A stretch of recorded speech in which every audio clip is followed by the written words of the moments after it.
Welcome, Internet, to the Plays Video Games Podcast. It's your boy, Dat Ninja Dev, joined as always by Donnie Eat, the High Priest, and we are missing one Delvin Jermaine Cox, as Florida has deleted him from their server.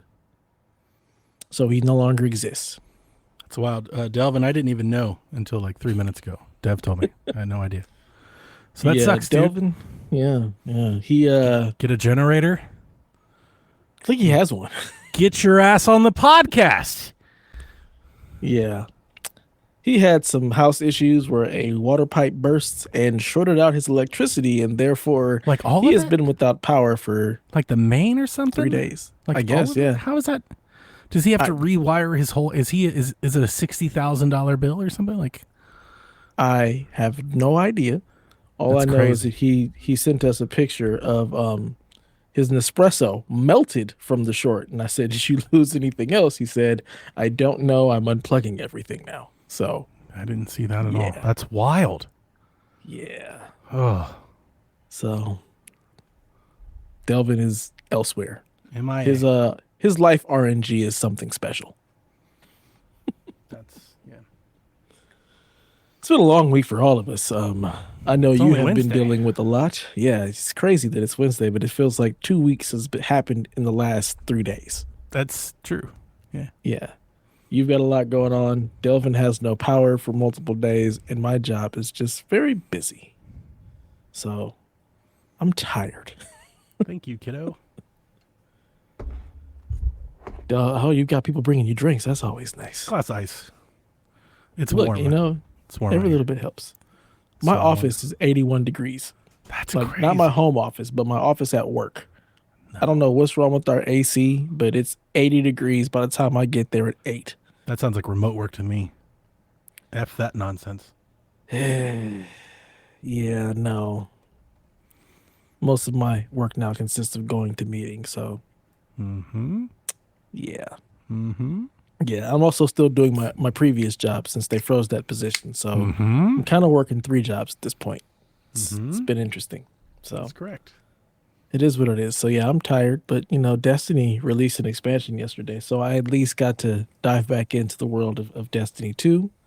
This is like the big one? Does it have like a name and everything? Yeah. Yeah, this is like Mothership or their named expansion. This is Destiny 2, Silver The Edge of Silica? Fate. The Edge of Fate. Yes. The Edge of Fate. We have moved almost out of our solar system. We're at Kepler, which They is should like have at the one- very edge. They should have one that's just like black hole, and then you could transport in the universe and you start all over again. That's kind of what this is. We're at a singularity that is held together by a black hole. Yep, you're about to go all the way back in time. Or the future. Well, funny you say that. That's exactly what's kind of happening. It's like Of this course. weird time stuff going on. So yeah, Uh-huh. you've read the room correctly. It's pretty interesting. That's I've only played all the first rage right campaign now with mission. sci-fi is fucking time dilation, time travel, and black holes. Like that's everything. So Is it? yeah. I feel like I haven't seen anything with time dilation and black holes since Interstellar. No. I mean, maybe in the movies. I'm not talking about movies. I'm talking about like just I see that shit all the time online. Just people's theories and what they're talking about, or It's either like real, like the other day, like I think like, oh my God, it was like 2 or 3 weeks ago. I do not know because I did not click on the dumb video, but YouTube was like recommending for like a day. YouTube was like, is our universe in a black hole? And some scientist was like trying to peddle that theory.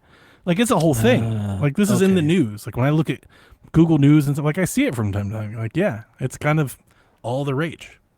Interesting. I've never got anything like that on YouTube. Yeah, or my but you Google also don't feeds. look at anything like you're I do. not the sample for any of this. All of my Google You're like, stuff who is this usually comedian? Why basketball. do people have comedians at award shows? Like, dude, that's been going on for like I 80 know. years. I know, and I just have never understood the reasoning for it. It's But, for entertainment. You I keep the look at crowd plenty of alive. stuff. You know, you Our want it to be feeds are a just snore different. fest. Your feed is different from every feed. Okay, you are one of one. Yeah, my feed, like right now, if I go to my Google News, it's IGN, it's shoes, Let me go see if I go to Games Radar, This is a fun experiment. Wakanda, Before AI takes it over and then we hate it forever. Stranger Things 5 trailer. All right, I have. Writers say Stampede did not cause escalator malfunction after Beyonce concert. Why? Lou Ferrigno, Rayan Wilson, and Mira Sorvino among guests at Atlanta Comic-Con. Somewhat mixed, Digital Foundry delivers technical analysis of Donkey Kong. YouTuber threatened for jail time for reviewing retro gaming handheld. I saw that one. I have that one on mine. I got some WWE stuff. Let's see here. In U.S., it's a U.S. set to destroy 500 tons of taxpayer-funded emergency food. I saw that earlier. Yeah, I had That's that one lovely. on mine as well. Mhm. Yeah. And they got Apparently some car it's stuff, some Thursday. sports stuff. That's kind of it. Yeah. Yeah. Mine is sports stuff. It's video game stuff and like shoes. Like that's my feed. I don't get too much of the nonsense shenanigans news. It's mostly just the things that Google knows me well. It knows just what I wanna refreshed. see. World's biggest Mars rock sells for $5 million. Wow. Let's see what I get when I refresh. Astronomers see formation of new solar system around distant sun for the first time. It heard you talking about black holes, and this is why it's That's giving the me problem. that. Mine is You know what I'm Donkey Kong Bonanza doesn't use Switch 2's frame rate boosting DLSS. Astronomers detect most massive black hole collision to date. Listen, 11 minutes ago. It's on CNN. That is hilarious. See what I'm saying? Yeah. I see what you mean. MCU's Avengers has new Of official course. leader, and it's not Captain America. Yeah, I don't see that. Yeah, you would never It see was, that. listen, Marvel, it was never Captain America. Yeah. He's not So. been the leader. Yeah. Yeah, But- correct. He was great for the MCU. It was perfect. It was perfect. It was good. It was good. I mean, he made me appreciate the MCU made me appreciate Oh my Iron Man gosh. and Captain America because those were not characters I cared about ever. I've always liked Iron Man. You know, I loved Robert Downey Jr.'s portrayal, but like, I've self-admittedly for many years not a Marvel guy. I didn't grow up in this, Mhm. right? But I always liked Iron Man and the Hulk, but not like most others. Yeah, I never paid any I don't attention give a to shit Iron about Man. Captain America or Doctor Strange or any of those. Like, who the Doctor Strange, I like his sci-fi craziness, but that makes sense. yeah, I never That cared checks out about for you. Captain America. I didn't really care about Iron Man. I I was didn't big. even I was more know- into Spider-Man. I didn't know who Black Widow. See, I don't even care about Spider-Man, which is like, like that. That's got people clutching pearls. But I've never cared about Spider. Like that's always been the thing. I've never really. cared Spider-Man's a about nerd who talks a lot of shit, so I was always a fan. Spider-Man. Yeah. Yeah. Batman guy. You know. Yeah, I like Batman. He's cool. He knows kung fu. He's got a lot of money, and he's very tortured. Mm-hmm. But yeah, I also don't like DC. Their characters are stupid. See, I didn't even when I never knew Marvel or like that. Never. It was just Batman. You know, like I wasn't into like universes, and I didn't know. Like I didn't have comics, right? So I didn't know any of that. because Was you were going too on. busy out there digging ditches and shit. Yeah, maybe so. Like surviving, more like it. But yes, I didn't have time for comics. But yeah, that was just like some superheroes. It was mainly cartoons, you know. Yeah. Yeah, I mean, yeah, you were coming up just as like the Batman animated series was really like every day. the thing. Yeah, every day. absolutely. Like I did that every day for years. Yeah, you totally missed like. I also loved the X-Men 90. cartoon. Wow, that was great. That was one of my I favorites. loved I it. loved that. Yeah. So, and in my head, like that's all those X-Men. That's who they are. Is the cartoon. Whatever those characters are, like that's Wolverine in my head. They're all That's, very very Jean Grey, the Phoenix, close that to whole characters. Phoenix timeline, everything glued to my seat. Yeah, it's You just know, awesome. like that shit was captivating. That was the Frieza saga of that show. Yep. Loved it. And all of that is very close to the actual characters in the comics. Those are all great. I love What X-Men. even is That this is show? It sounds like the best. XP. It's two dudes who are tired, Correct. who've had long days. You know, I'm not all that tired. It's been long days. I had a great day today. That's good. I You got have a lot of vacation stuff coming done. up too. And I am eager to pack. I Where will you- not where be you on the going again? show next week. You should reach out to Snurts or Haley or somebody.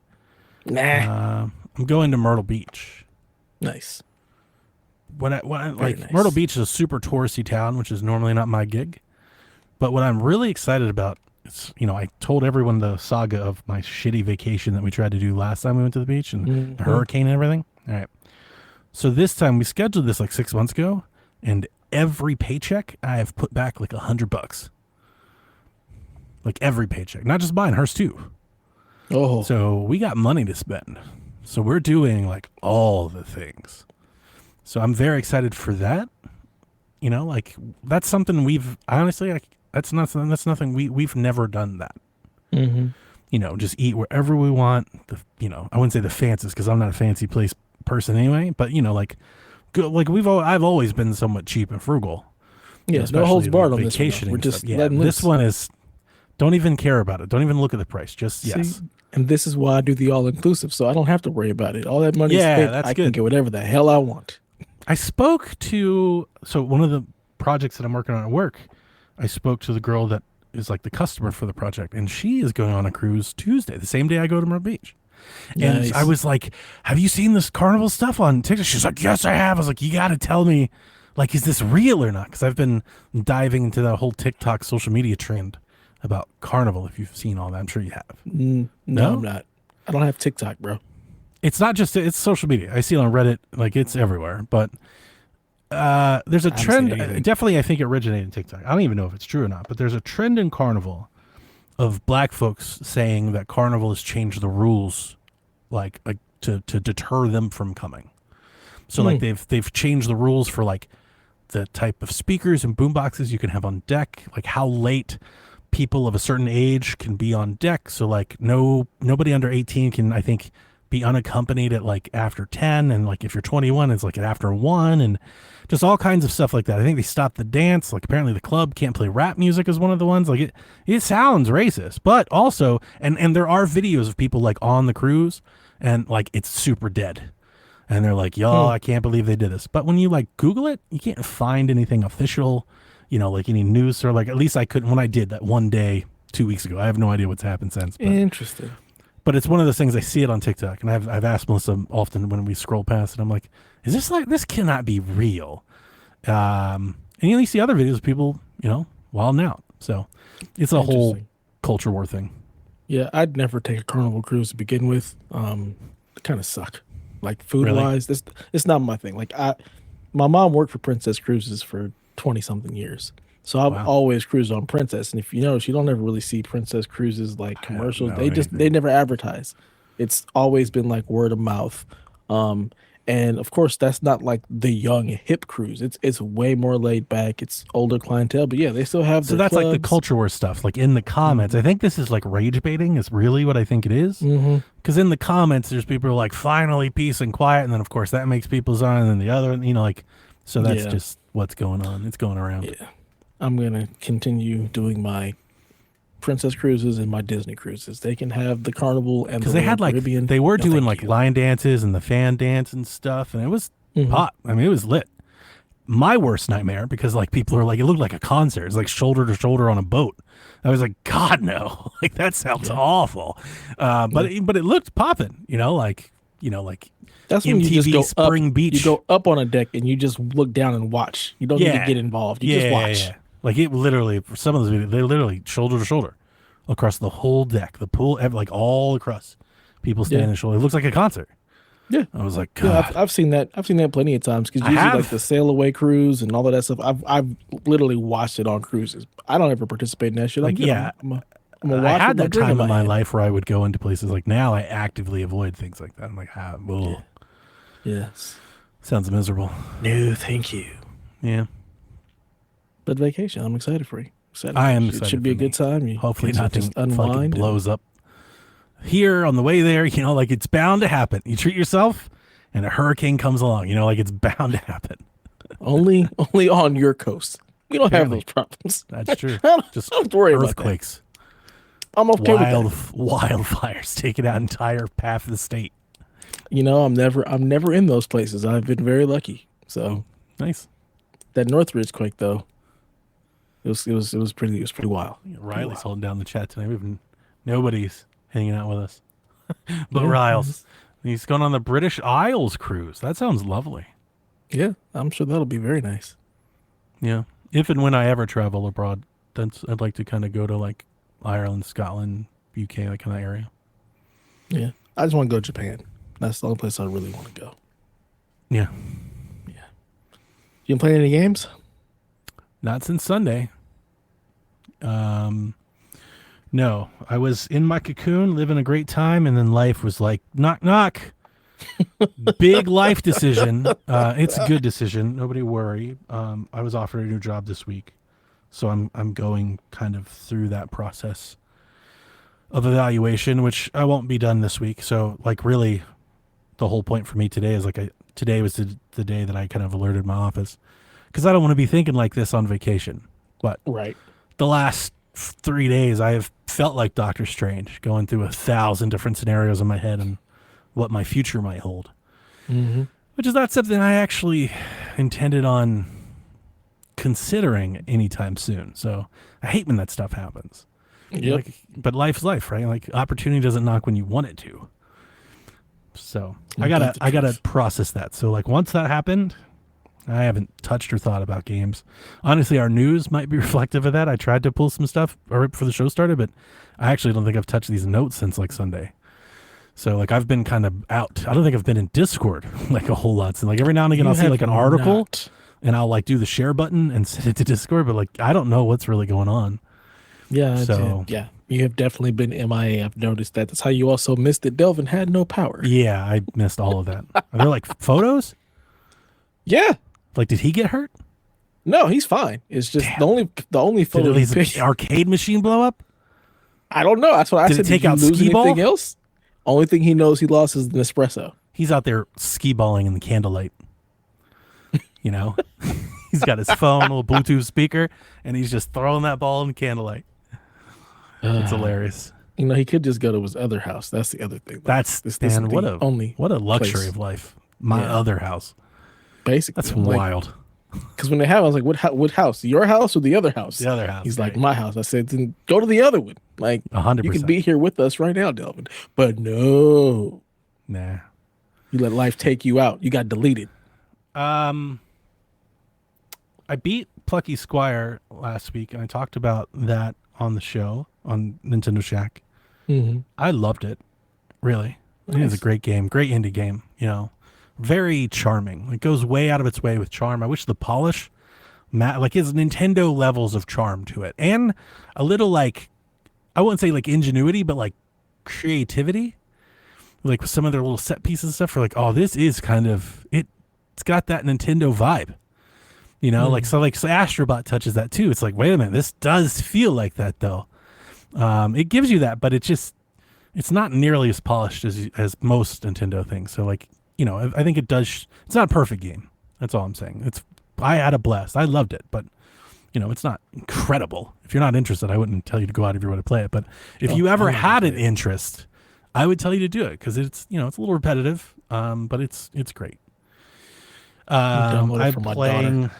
What else was I playing before I stopped? I'm playing Warhammer Bolt Gun, which I bought for Switch because I previously played it on PC. So I got that for Switch, and I've been replaying that in between games. But, you know, I got a bunch of games coming out. Donkey Kong shipped today, so I don't know when it's going to arrive, but it'll be here. I don't know. I mean, I hope to play some of it before Shaq, but also I'm kind of thinking about not, because I don't want to take my Switch on vacation. Like, I'm not doing any gaming. That was my next question. Yeah, I'm not doing any gaming on vacation. So I may just wait until I come back, because I don't want to start it, leave for a week and come back and try to, you know, do it again. Like, I may just wait. You know, that makes sense. I'm sure Rebecca and Delvin will play it before Sunday. We can talk about it. I hope Delvin has power to be on the show. But I'm very much looking forward to it. I got Yakuza, and I'm starting to fear this. I'm starting to fear this a little bit. So I bought into this Bray Wyatt hype, and I bought WWE 2K for Switch. The last time WWE 2K came out on Switch, it was a nightmare. But I'm thinking new Switch, right? Series, like, I've been impressed by some of these ports. That game comes out, I think, at midnight. I haven't seen one picture or image or video of that game running on a Switch yet.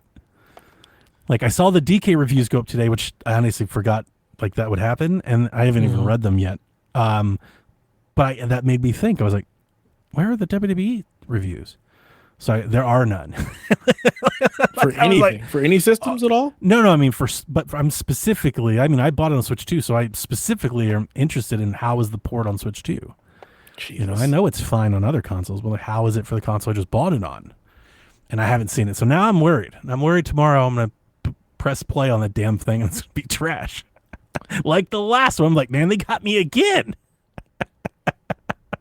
I don't know why y'all do that to yourselves. I mean, anything that's a Switch port, just wait. They came out with Bray Wyatt content, man. I love him. What? I don't even know who the hell that is. So he died. So I'm sorry. Yeah, so they have this whole wrestlers tribute. Die a lot. They have all this tribute for him that they put in the game. Is it only on the Switch? He died very young, kind of like tragically. No, it's on other things. I want to play it on Switch too. It's the only version I have. It's the only thing I'm playing. I don't have another console. It's not on PC? It is. I haven't played a game on PC in ages, man. Oh, you guys in these handhelds. Half the time I look at it, I'm like, why do I even have you anymore? Like, no, I could just put a Chromebook over here. Oh no, he's gonna do the PC like every other console. Oh, you're not getting used. You gotta go. I don't think so. I need it for the occasional one-off. For the real games. Got it. Yeah, like the GTAs of the world and stuff. Whenever they show up 8 years from now. Yeah. You need it. Yeah. You need it. I need it for Gears, If Infamous ever comes to PC, that sort of thing. Not happening. Infamous is dead. Dead and gone. Dead and gone. Never return. Basically. I can probably fill in if you want to hear it. The answer can be no. But if you're interested in hearing it, I had the most frustrating experience of my life Monday. Not of my life. Clearly, it wasn't that bad, but I'm over-exaggerating. But it was a fucking moment. And I'm happy to share. We got time to fill. I mean, this news sucks, and I don't care about most of it, so. That's true. All right, so Monday I got my job offer. So I was already stressed. Mm-hmm. I have this cheap-ass Sable, this Mercury Sable that I bought Victoria to learn to drive on. Yeah. And we've moved her to the Prius now, so that Sable just doesn't get driven much. It just sits in the driveway. I'm just going to save it for Jack, let him learn to drive on it too, and then I'll junk it, right? Whoever parked it, whoever drove it last, I don't even know when that was, the tire's flat. It's been sitting in the driveway with a flat tire for 3 weeks. So I came home, and that's kind of like when I'm stressed or like I'm deep in thought, I clean. I think we talked about it. I clean, I straighten up. You're nesting. I do the same thing. I start moving around, start doing stuff. So I was like, I'm going to fix that tire. So I always keep, a few cans of Fix-A-Flat and stuff. So I got there, and I'm like, all right, I'm going to fix the tire. And I was kind of rushing because, you get a bunch of cars, driveway set up and everything is, hard to get in and out.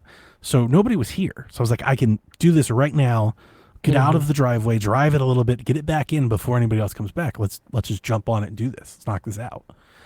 So I put the Fix-Flat in. And nobody's never done it. You put the Fix-Flat in the tire, and you're supposed to drive the tire. You're supposed to put some air in it and drive it so you can mix the stuff around before it hardens. Mm-hmm. Here's the start of where everything went wrong. I put the Fix-Flat in it. I pump it up. I'm like, all right, I got 5 minutes to drive this. I open the door, sit down, turn the key. It's completely dead. Of course. Not only was it parked with a flat tire, the lights were left on. It's 100% headlights. I can see the click. I just click it over and they're left on.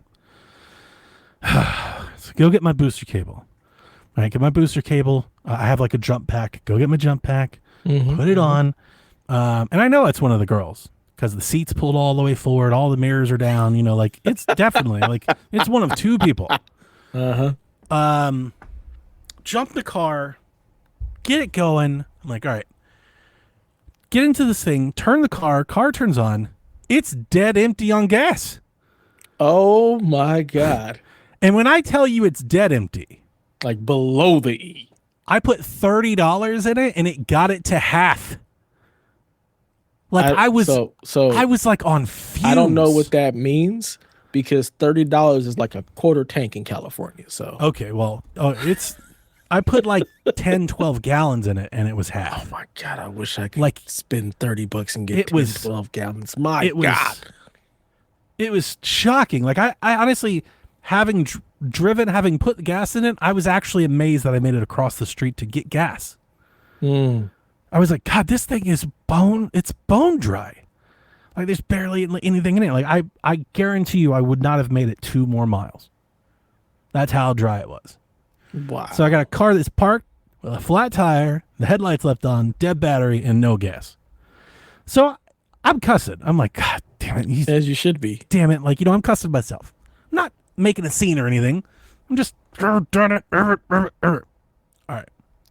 Dad So I call Melissa, because here's what happened. I drove it, across the street, totally did the dumb thing, turned the car off while I got the gas, went to turn it back on. Oh, of course. I'm like, yeah, it's not charged enough. Fuck. Now, I'm lucky. My gas station is literally, like, I'm doing it across the street. I hit a golf ball to it. Like, it's right there. So I'm not far from home. I'm not really fretting about it. I called Melissa. I'm like, hey, are you home yet? She's like, no, we're doing another song. What's the matter? I'm like, I'm just stranded at the Murphy station. I need somebody to bring me, come jump off the car, bring me the battery pack. I was like, I'll call Victoria. She's like, fine. I call Victoria. All right. I think we've done this before. I think my biggest frustration as like a dad or a father in the house is I constantly feel like nobody listens to me ever. Of course. At all. Ever. That is how it works. And when I tell people the story, that's usually how people respond. They're like, yeah, that checks out. Especially dads. They're like, yeah, that's how that goes. And when I tell you, like, my kids, they just disregard anything I say. I'm like, hey, go get me a screwdriver. I'm lucky if they bring me a hammer. Like, they just do whatever they think. My wife is not nearly as, like, flippant or dismissive. I'll be like, hey, I got that thing Tuesday. And she'll be like, oh, that's great. Thursday's great. Like, she never gets all of it. Like, the details never get across. So I know this about my kids. So I call her, and I'm like, hey, I'm stranded across the street at the Murphy gas station. I need you to come help jump the car, or I need you to bring me the battery pack. I said, you know what? Bring me the battery pack. And then here's what I tell her. I go, listen to me. Are you listening? She goes, yes. I go, I need you to go to the garage, by the grill. There's a cardboard box next to the grill, and in that cardboard box is the battery pack I want you to bring me. You got it? Got it. I'll be there in 5 minutes. Great. Dude, it's 99 degrees. So I'm just sitting in this gas station. It's hot as hell. I'm angry that the tire's flat, that there's no gas, that the battery's dead.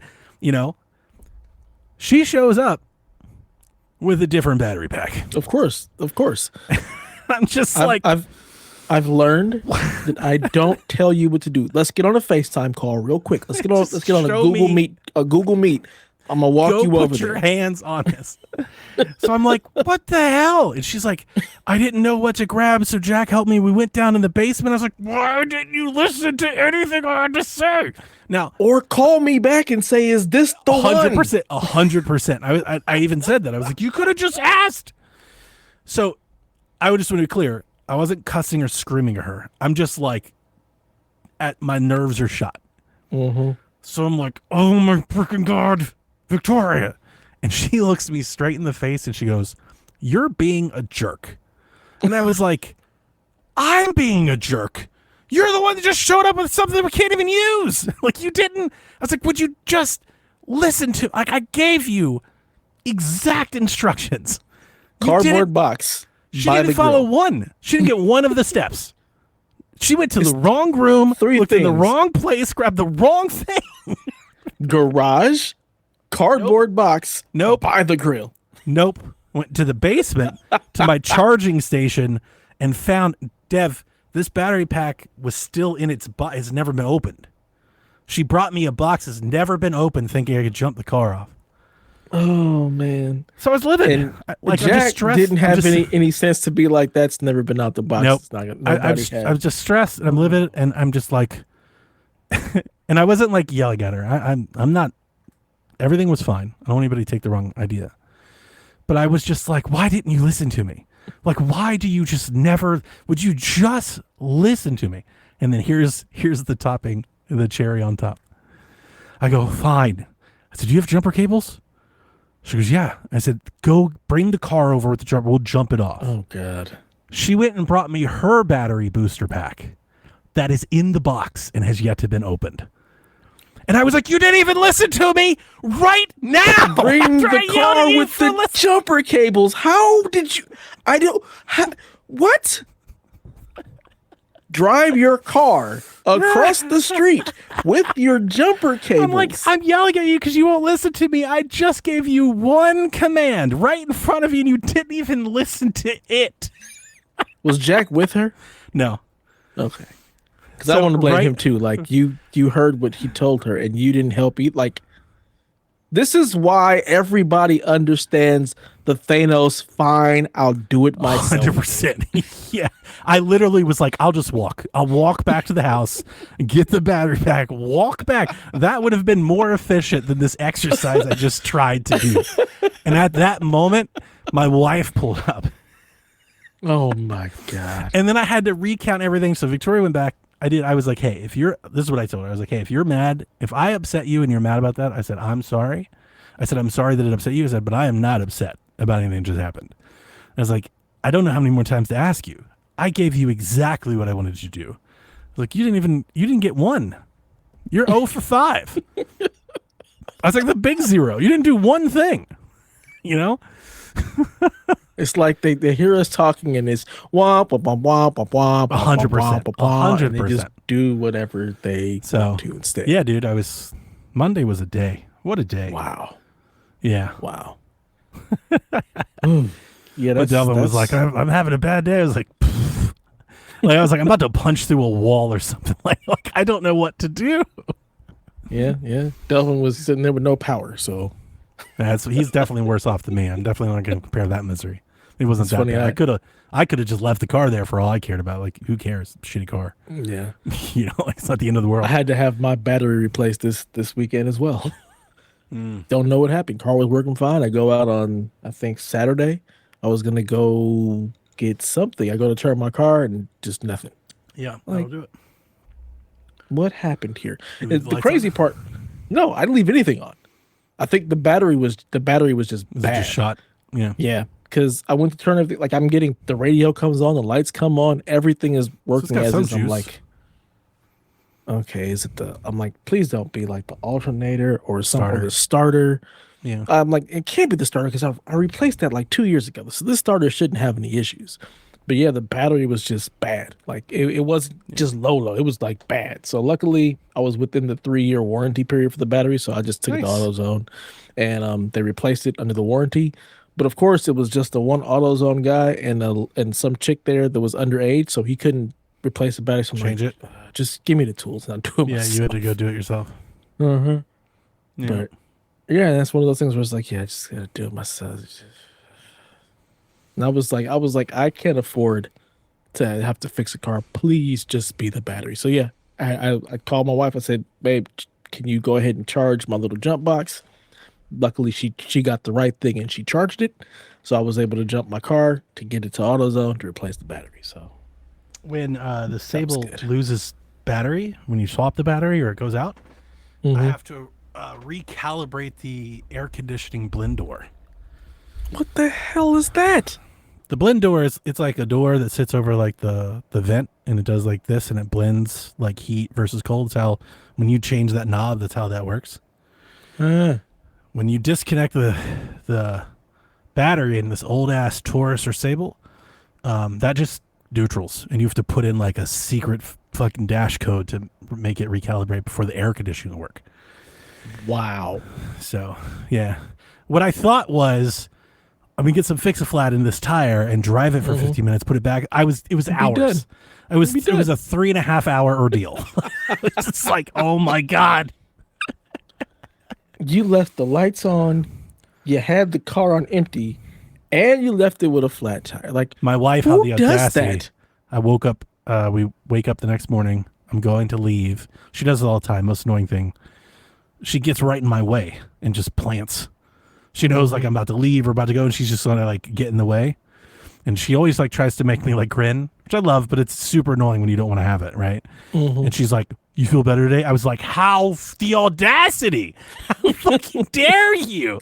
She's like, "You were in a mood yesterday." I was like, "You put me in a mood yesterday." You didn't help. You didn't help. It was so funny. She goes, "I didn't do anything." I was like, "I know you drove the car. I know it." Like you, because I know this was you. Because she's the only one that drives to empty. She does it all the time. All the time. Women do that. My wife does. My daughter does it. But Like, this has been why a can't long-standing, like like one of those see that it's on E. Can you husband-wife just debates. stop? I'm like, put gas why? in it. She's like, we can keep. I'm like, why? But why? Like, I'm always interested in like the root. The I'm like, rationale. what's the advantage you gain by waiting? And it's like, I think she thinks like it's like I'll save some time by not stopping. I'm like, but you have to stop later. The stop still has to happen. Like you're just prolonging it. Like that time is already committed. You need gas. So 5 minutes, 10 minutes, like just do it. Like why I always ask her, like, why even get that low? Yeah. I usually always fill up like at a quarter. Yeah, I try to do the same. Why even push it? But she does all the time. Yeah, I think my wife was down to like 4 miles the other day. I'm like, why haven't you put gas in the car? And then it'll always be like, oh no, I have no gas and I've got 37 errands to run. I said, well, you 100%. Just added a whole bunch of. Or she's like, time, oh, you got to go out. Just take my car. You're like, all right, bet. And then you get in, it's completely dead. And you're like, oh my god, it's empty.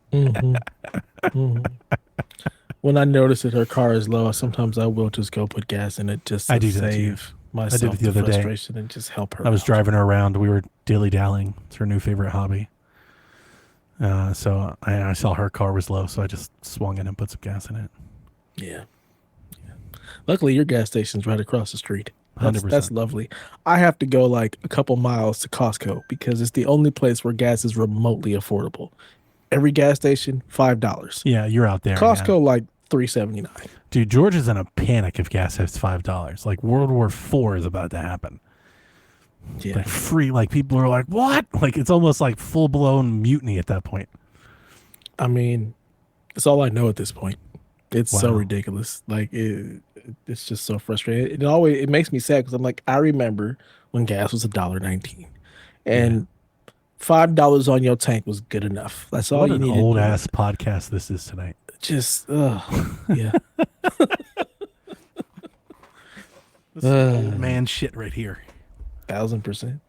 That's what we do. We're old. I like it. It is what it I don't is. mind it. I'm here for it. I'm here for it. Yeah, 100%. Yeah. Lots of guys out there trying to dye the hair, trying to stave it off. I welcome it. Yeah. Take me into your warm embrace. Pretty much. I told my wife many times, I said, look, when I start going bald, I'm just cutting it all off. I am going bald. And I'm like, hey, it is what it is. Yeah, I don't know what to tell. Very, very blessed here. I haven't really lost any. But as soon as it starts going, it's gone. I'm waiting for the Delvin. The way back here fade. No, just get the mop top that you sit in, like where they glue it on. Oh yeah, heck yeah. I'm down for it. Yeah, like I'm totally okay. Get the hairpiece. Like why not? We've been doing it for years. 100%. Like I'm all about it. What you got to lose? That should look clean too. I do. Yeah, that's professional. They do some really good work. Some Hollywood shit. I was like, yo, that looks real. Yeah. So I'd be open to do. I don't know. It depends on how much it costs. I don't mind being. I don't mind being bald. How expensive it is. Balding doesn't. I'm not scared of being balding. Doesn't. Yeah. Anybody who's like worried about being balding, I don't get it. I think my wife does. I think my wife doesn't want me to bald. I don't think my wife cares. I could understand why one wouldn't. Yeah, but I mean, it is what I was bald in high school. I just cut all my hair off in high school. My daughter saw a picture of me. She was like, "What the?" The day after our first date, I buzzed my hair, and I'm pretty sure I don't think she'd ever seen a buzz cut before. She freaked. She's like, "What did you do?" But like when you're poor in the summertime, like I did that annually. I buzzed my hair like every year. It's like a dog shedding.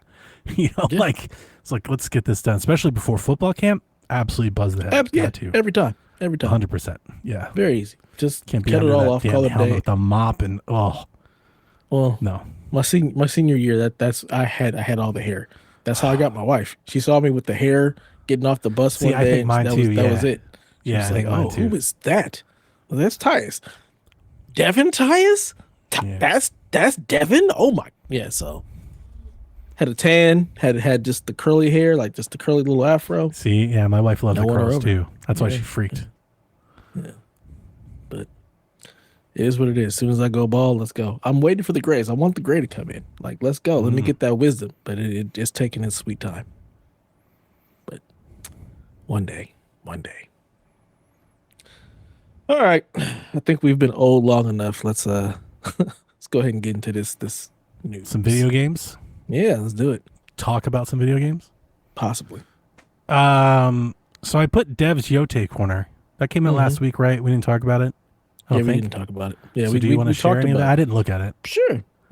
So, game looks awesome. Looks like more Ghost, basically. Ghost like, of Tsushima. Yeah. It's Ghost of Tsushima Part 2. You're playing as Atsu, and you're in a different place, and it's a revenge story. So, let's see. It's very, very It's similar. funny. To We talked about that we were having the showcase, and you're like, I don't give a shit about it. You totally watched that shit, though. I watched it later. Okay. I didn't watch it when it happened. Listen to that, talk that shit, and then go watch it anyway. That's Absolutely. wild. You know I love talking shit. That's what I do. But yeah, it's similar to like Assassin's Creed, where it's a revenge story. You somebody, they killed your family. They pinned you to basically, yeah, you're John Wick. You got these people to kill.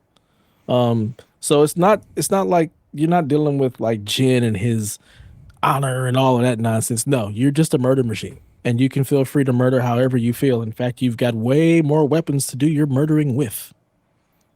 I definitely lean into it, John 30. It's what I do. But yeah, you've got a lot more weapons, a lot more abilities to just murder however you want. There's all kind of bounties. Some things that they did that I think you'll appreciate. They really got rid of the stuff all over the map. There's a spyglass that you can pull out and start looking for things. So you've got a little bit more freedom to just explore. You can kill the enemies in any fashion you want. You'll come across stuff that's just not on the map. And all of a sudden you've got this bounty and there's this person you can kill or whatnot. There's also bounties put on you. So like you can go kill the people that are trying to collect the bounty to kill you as well. So it looks cool. It looks like more Ghosts, but you don't have to worry about, do you want to be honorable? So you were just talking about? No, there's no multiplayer. Okay, I thought it was in game, but you started talking about bounties on different players. I was like, you mean multiplayer? I got you. There's bounties on you, and there's just different bounties in the world on people. Yeah, I got you. In the campaign now. Stuff. Yeah, okay. In the campaign, and then so you're just you're going on a revenge to avenge your family. It looks great. The combat looks really nice. All the different weapons depending on what you're fighting against, you're gonna have better weapons that are gonna be suited to like somebody who's dual wielding swords or somebody who has a pole arm. Like there's certain combinations that are better for that. You do have a wolf at some point, so they did show that. Ripping off Breath of the Wild. Yeah, absolutely. There is also like they've brought back like the different modes. So they had like the Kurosawa mode from the last game where it's in black and white, that black sepia tone. They've also brought the black bars. Yeah. So they have that, but they have two more modes. There's another mode, I forgot which director it is, but it's basically when you're in combat, I think I saw this goes in closer. Takashi Miike. Sure. Yeah. I don't know. I think I saw Suda do something about it. Now you said the other director. Yeah, so they bring the camera in closer. There's more mud. There's more gore. So it's just a much more visceral look. I love that shit. That's a good sell for me. That looks cool. And then they also have another mode called Watanabe mode, which is basically if you've ever watched Cowboy Bebop or Samurai Champloo, the guy who made those, he's curated a like lo-fi playlist to go along with the game. So it's kind of like the way Samurai Champloo is the anime. It has really, really great just like lo-fi music to go along with this story that he's telling in Samurai Champloo. So I'm very, very excited about that mode because I've always wanted a Samurai Champloo game, and this kind of just nails it on the head. And I like the fact that it's a little bit more free. Like you're not really necessarily chasing down any kind of story beats. You're not trying to liberate anything. You're just a murder machine. So feel free to go and murder however you see fit. So I wanted to look up some of Miike's works to see if maybe you would cross paths with any of them. Because I know him from several movies, but they're all like super gory horror movies, like Audition and stuff like that. I think he's done a lot of anime. He's very like Tarantino-esque. Like he does a lot of gore, like graphic, not even just gore, just like really violent shit. Like he does have that. He makes other things too. He makes family-friendly things. He's made a shit ton. I think there's like hundreds of things out there. But he's done a lot of crossovers. I know he's working with who is that? Andy Rose movie? Not Mandy Rose. No, Liv Morgan movie. So, That's what I was thinking of. Ichi the Killer. I think they compared it to 13 Assassins was the one that they were saying that it really takes That makes its sense. mode That from. checks out. But yeah, I'm looking at like some of his movies. I've never seen any of these. Let's see here. Let's see. Bad Lieutenant Tokyo. Liv Morgan starring in it. He's directing that. That's I think this is like his next big project. Yep. Yeah, Bad Lieutenant Tokyo. Yeah, I see that. Yeah, I've never seen any of the movies that he has done. Yeah, Ichi the Killer. Like that's what I'm thinking. A lot of these, I don't think you would have ever come across these. I've heard of a lot of them, but I've never seen any Probably. of them. So, it's a lot of it's a lot of Japanese stuff too. It's Yeah. not like it's popular stuff, but like Audition kind of made like ripples across like when it came out like in Horrorland, like everybody was talking about that. I know of him. The reason the name matters is like No More Heroes references him all the time. That's how I found out about him, 24 years ago. Makes sense. But yeah, that's cool. So, tell me about the systems. Tell me about the game. I don't give a shit about the game. There were consoles. oh, that's right. Yeah, so faceplates. There are two limited edition consoles. There's one that's gonna have like the Ghost of Yotei logo in gold, and then there's one that's gonna have it in black. And the black one is only gonna be on PlayStation Direct. The gold one will be sold everywhere. I like the gold one a lot. Yeah, they also have two DualSense controllers, the black and the gold, as well as they finally have plates for the PS Pro. So they'll also sell these plates by themselves. So the Pro finally has some faceplates, which I will absolutely get. You should. My regular PS5 has that Ghost of Tsushima vinyl, so my PS Pro must have a Ghost of Yotei plate. So gold or black? I'm getting gold. The black gold is is nice. The gold is lovely. The gold is I'm a sucker for a gold console. This one had a doesn't gold have console. Zelda vibes, but like I love a gold console. All of them. Like I don't think I've ever looked at a gold console and been like, ugh. Like it hits me square in the feels when I see a gold console. Yeah. I mean, I just think of the gold Zelda cartridge for NES, and I was of course. a fan We had of a gold that. That shit was 64. lovely. I've seen gold Was it gold GameCubes, 64? gold Game Boys. Yeah, all the Zelda edition. We have I think we had 3 or 4 Zelda gold 3DSs. Gold. Like I got my my Switch Lite. Sure, you've ever seen it. It's gold. Zelda. Yeah, those I've only love ever it. seen the gold Switch Lite and the gold 3DS. I wasn't paying attention to anything. I love it. To care. It's like my favorite thing. I love it. There is a gold PS4 too. Never seen it. I think it's a slim. If they would have made a DualSense Edge, I'd get the controller too. But since it's just a regular DualSense, I'm not buying that. That's fair. Edge or nothing. So you're all in, of course. We knew that anyway. This is the big Sony blockbuster. Yeah. There's no surprise. This is my shit. There's Yeah. no surprises there. I'm very excited. I will be playing that, and that'll be the only thing I'm playing until I'm done with it once I get it. I do hope that they come out with the new Legends mode, because I had a really good time with the multiplayer. Like me and my little crew, we also started playing Diablo. Like I got the gang back together again. So Thursday night turn up is back in full effect. We were playing Diablo last week. We'll be playing again tomorrow. And I hope they come out with the Legends mode for this next one, because we had a lot of fun with that. It's just good fun. So That's killer. please bring back Legends, you bastards. I need that in my life. But Nice. Very excited for this game. Comes out in October. Yeah. Well, there you I think go. the beginning of October. PlayStation 5 players, greatness awaits. Always. Just Greatness hold is on a always little bit longer. They're finally going to get a game to you. Just give them a minute. They just gave us a game. We got Death Stranding too.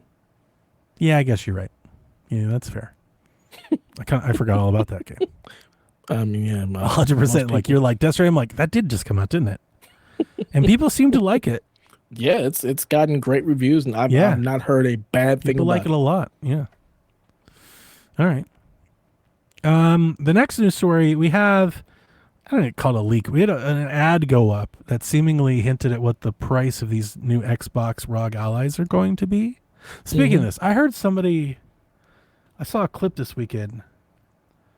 It was like, you remember the Pactor Fact, like that Pactor guy, the guy that does like the analyst guy. Long time. Neither have I, but I saw a clip the other day and it was about this, so I clicked on it to watch. It was TikTok. I scrolled by it and he calls it Rogue. And I was like, have I been doing this wrong the whole time?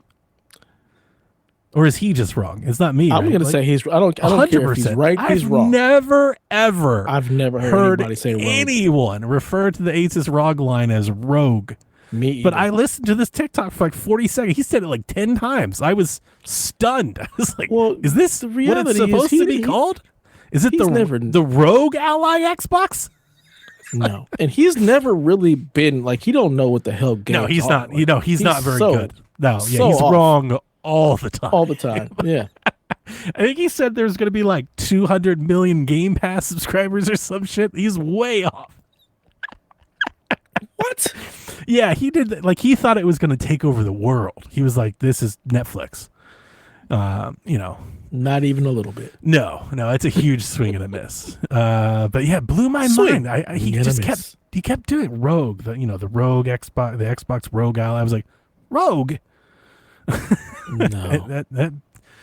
that threw me for a loop. All right. So anyway, this European retailer listed the console prices, and they say the base Xbox ROG Ally will be €599, and then the extreme Xbox ROG Ally would be €899. Those prices match the leaks that we got from Xtasis when these things were announced. He was like, these are what I think the prices are. Translated straight to the dollar, that would make them the base model $700 here in the US or $1,000. Now, when Xtasis shared the pricing, he also shared that he expects these consoles to perhaps be price cut here in the US. So I think he said $599 and $799, if I had to remember, I didn't write it down, but I think that's it. Which is kind of what we said when this thing first launched, because I was thinking it would be too. The console that's out now, those are the prices. I thought $799 was the floor. I think that's the cheapest that thing could go. The extreme, yeah, and absolutely. So I mean, we knew they were going to be expensive. That's not a shock at all.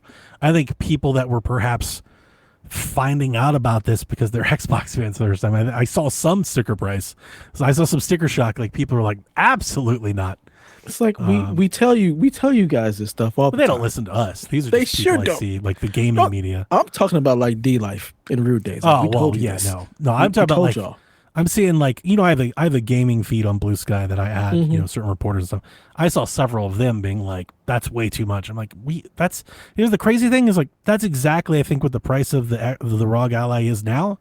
Yeah. Like, that's exactly what did you expect? Like Xbox to eat like $400 a console? Like, that's not going to happen. I don't understand like the average gamer's mind. Like, these are professionals. Most of even them. I don't get it. It's like, do you not look at the prices of things? Do you not realize that these companies are in business to make money? Yeah. Like, it's interesting. It's very interesting. Like, I'm not interested in this product, but I have a couple like curiosities that have nothing to do with the product itself. It's more about like the success of the product. One byproduct of what Xbox is attempting to pull off that I'm here for. I wish they wouldn't have pulled the carpet out from under everybody mid-console, but like, get over that hump. That's water under the bridge, right? One thing that I like about what Xbox is seemingly doing, as I keep saying, they're stepping out of. I'm going to start saying they're stepping out of the console model. I think it's a better way of like describing like what's happening. Like, they're not getting rid of console. They're going to make a console, but they're stepping away from like the traditional console model. Yeah. And when they do that, because they're not a market leader, if you stop thinking of them like PlayStation and start thinking of them as like a niche gaming market, like an Alienware, like a Logi G, something like that, like a Razer, That's a sweet space for them to be in. Not for wide mass appeal, wide adoption, but for like, let's just make some cool shit. And if only 10,000 people want it, that's fine. We'll charge them a premium, but at least we'll get them. You know, like one possible benefit from this, you know, like the console model means that you lock everybody into this particular SKU. It sits behind traditionally PC advancements because it needs to be at a price that you can market to a big group of people. When you let go of that, you could fucking have a $1,499 Xbox and that shit could be killer. You know, like if Xbox goes to AMD and they're like, who cares? We're going to make it $2,000. Give us as much horsepower as you can. You know, like it could be awesome though. You know, like we may see a future where 5 years from now, somebody buys an Xbox and yeah, it's super expensive and more expensive than the PlayStation 7 or Switch 4 or whatever. But if the price is not a bother, if you're not worried about the price, you don't care, you might get something really cool, you know, like something really awesome. I think that's kind of neat. Like if you're not going to be in the console war, that's a cool sidestep, you know? Yeah. I mean, you become just a boutique. I mean, that's honestly what the Surfaces are. Like they're 100%. expensive as all Of hell. course. And But they're nice kit. They're just, you know, a little niche thing where not everybody's buying them, but it's a pretty nice piece of hardware. I can't stand them personally. Yeah, me either. I never just liked them. dealing with them and having. But I have 2 kids at work. They love them. That's what they work off of. They work off of Surfaces. I've had so many problems with those things. They don't last. It's like working off an iPad. Yeah, Like, I need a real what's computer. wrong with you people? Like, dang, I need a real computer. I need some real power. I need a real But- computer. Yeah, like the reality is, like Xbox, they are the largest third-party publisher out there, so they just need to stick to that and then have See, a I think- niche little thing for their. I think for their this is hardware a if they good want. compliment to them being a multi-platform software provider. Like if they can exist here and offer something like that, and like that third-party pitch, that's a great pitch. Like that, I don't mind. That's going to make some money. It's what it took to get there. That's what bothered me. That's why the animosity. It's what they did to their core fans, to their core games, Yeah. to the console. That sucks. I would have rather preferred if we could go back, or I don't even say go back because we haven't really announced anything, but if I could reset things, I would have told them if they had thought at some point, let's say if they're by Activision, they're like, "Oh, this is where we need to go." My fight would have been like, all right, let's push these plans off for 2 years. For the next 2 years, everything Bethesda and we do, not Call of Duty, is exclusive for these consoles. Like, let's make good on this. And then, when it came time to talk about the next console, I would have shown up like this is a revolutionary new idea. And not this, like, slow turn, updating, third-party OS, constant talk. By the time the Xbox device that we're all imagining shows up, all of this will feel old because we've been talking about it for 4 or 5 years. Like, how much different would this hit if we were in that next phase, looking at what's next, and he walks out and he goes, at the core of our company, we're a PC company, and we want to bring that back. You know, like, that works. It totally works. Like, it's exciting. But how they're doing it is excruciating.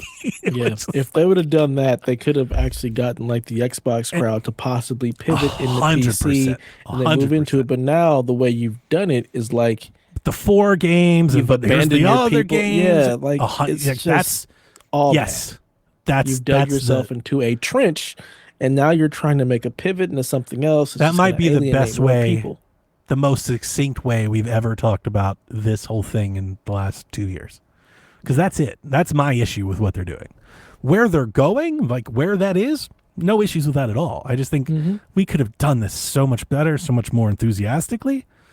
They ruined it. And because they did it that way, even if what they're pitching is awesome, to me, I'm like, how could you ever put any stock into that? Yeah, you how got can bad you juju. listen I can't to what trust they you. Yeah. how can you listen to what they say? How can you expect them to stick with it? Like, you know, like that's the, like, until what? Until cloud and then you churn and do that? Like, you know, They've got a serious uphill battle with their marketing because to win people back is real tough. So to bring this back to this, because I really went off on tangent there. Something I don't think enough people are talking about, because I don't think anybody thinks this is a real, like, a reality, and maybe it's not. I just feel like maybe it's worth discussing. What if these Xbox machines are flops? What if they only sell 1 million of these? Does that make them reconsider what their hardware? Because everybody's like, they've already announced and I'm not saying they're not going to have a console, but what I'm saying is they were going to have their own handheld and then they did it. Yeah. So, like, I'm wondering, I think this whole thing with Asus, I think it's two things. They want to test this market theory, this approach, and they need a test bed to work on the OS live, like with real game. Mm-hmm. Like, this is like the perfect, demo experience, demo site. Yeah. I think that's what this is. And I'm just wondering, like, what if it doesn't go very well? Does that make them rethink things? What is well for them? That's the other question. Because that is already, what's the target? Already a niche of a niche. So it's I think people, and you're priced high in a really weird time. I think people think Steam Decks are like there's maybe 5 million of those sold. Yeah, it's not big. So I wonder if they're like, and I also, here's the other thing that's not talked about enough. I think they're going to study like user behavior on how many people buy this and buy Xbox games versus buy Steam games. 1,000%. They're going to be watching that. It's so weird because I really want to know what's your target? What are your goals? Because I think a lot of people don't realize that it's still just a PC, and with PC you're going to have PC problems. Well, they're going to have their launcher thing. They'll hide you from it if you don't want to see it. That's just the skin over top. It does. Dude, let me tell you about I'm not throwing a stone at them because this isn't out yet, but that update is out on the PC app on your PC, so you can bring in Steam games. My shit doesn't work at all. It's telling me I've got 100 games installed, shit I've never played in 8 years, and it's broken. So then, see, that's what I think this is. I think they were like, we need a place to work on this while we develop the next console. It's kind of like they're doing it as they go, kind of. Mm-hmm. I don't think this has been in the works for very long. I don't think they've been thinking this whole console generation, here's where we're going. No, this is a recent thing. This is the last couple years thing, I think. So they're kind of building it as they market, as they talk about it. They don't even have it yet. And they're like, it's going to be great. Here's screenshots. It doesn't work, though. Yeah. Mine actually has all the right stuff installed for me. It shows, my actual library. Does it? Isn't bad. Yeah. For your Steam stuff? Oh. Mm-hmm. Nice. Yeah, mine doesn't. Mine's way off. So yeah, it's gonna be interesting, but I really I want to know what their target is and what I don't know what their attach rate is. Yeah, I would love to know, on average, how many games bought from the Xbox Game Store are on this device. Because if it's not enough, do they reconsider? What's the point? Yeah, that was my argument with you last week when I was like, why would PlayStation even need to make games for Xbox? You just put them on Steam. And yeah, that's it. And I'm definitely not accusing you of this. I know that it is a valid topic, but I've seen a lot of fanboys running with that as a gotcha. It's not a gotcha. I think in that scenario, I think it's on any other PC maker. It's on Xbox to make that a worthwhile endeavor for them. That's just money. I don't know what the cuts are. On console, the cuts traditionally been 30%. I don't even know if that's really true anymore. It's just what we all think. I think that may be a sliding scale, but there was a lot of arguing over the years ago about Steam's cut. I think they lowered it for I don't know, less than 1 million cells. Remember? It was I think they lowered it from 30 to 22 or something. What if Xbox, what if they just want to be treated like a PC maker? So what if the cut is super low? What they're hey, you publish on the Xbox Store and support our devices, we take 5%. Not 25, not 5%. Because they're focused on selling games now, not cons. They don't care. Right. I seriously mean that. They're not trying the protecting that 30%. That's gone. They lost that when they didn't sell any consoles. So there's no reason to behave like that. to like do console wars with launchers. There's no reason for that. I think not business wise. Yeah, I don't either. So Epic takes 12%.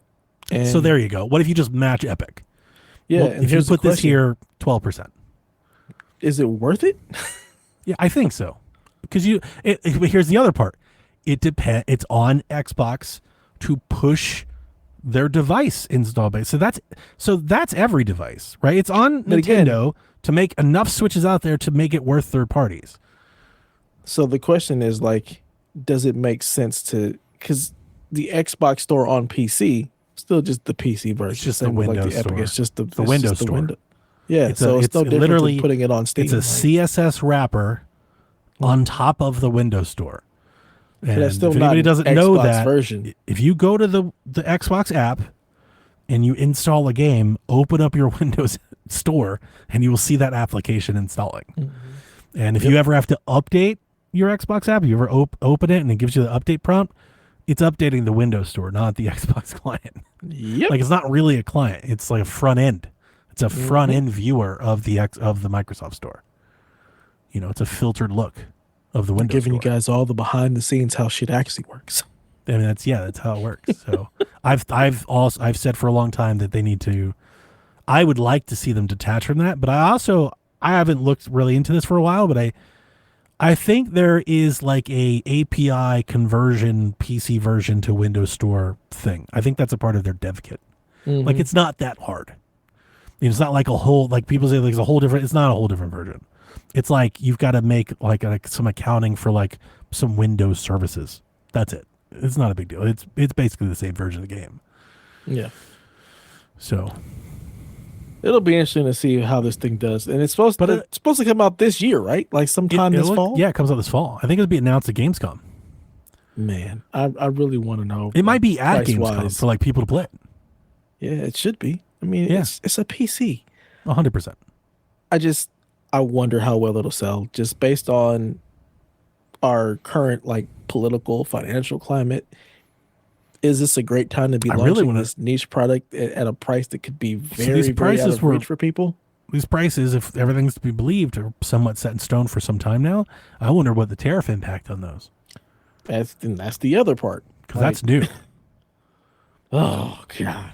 So is Microsoft eating that? I mean, there's no reason for Microsoft to eat costs on hardware. Mm-mm. They're not Not at all. proliferating and exclusive. There's no reason to eat cost. Mm-mm. I don't think they will. I wouldn't. think they can make cool shit, but it probably will be expensive.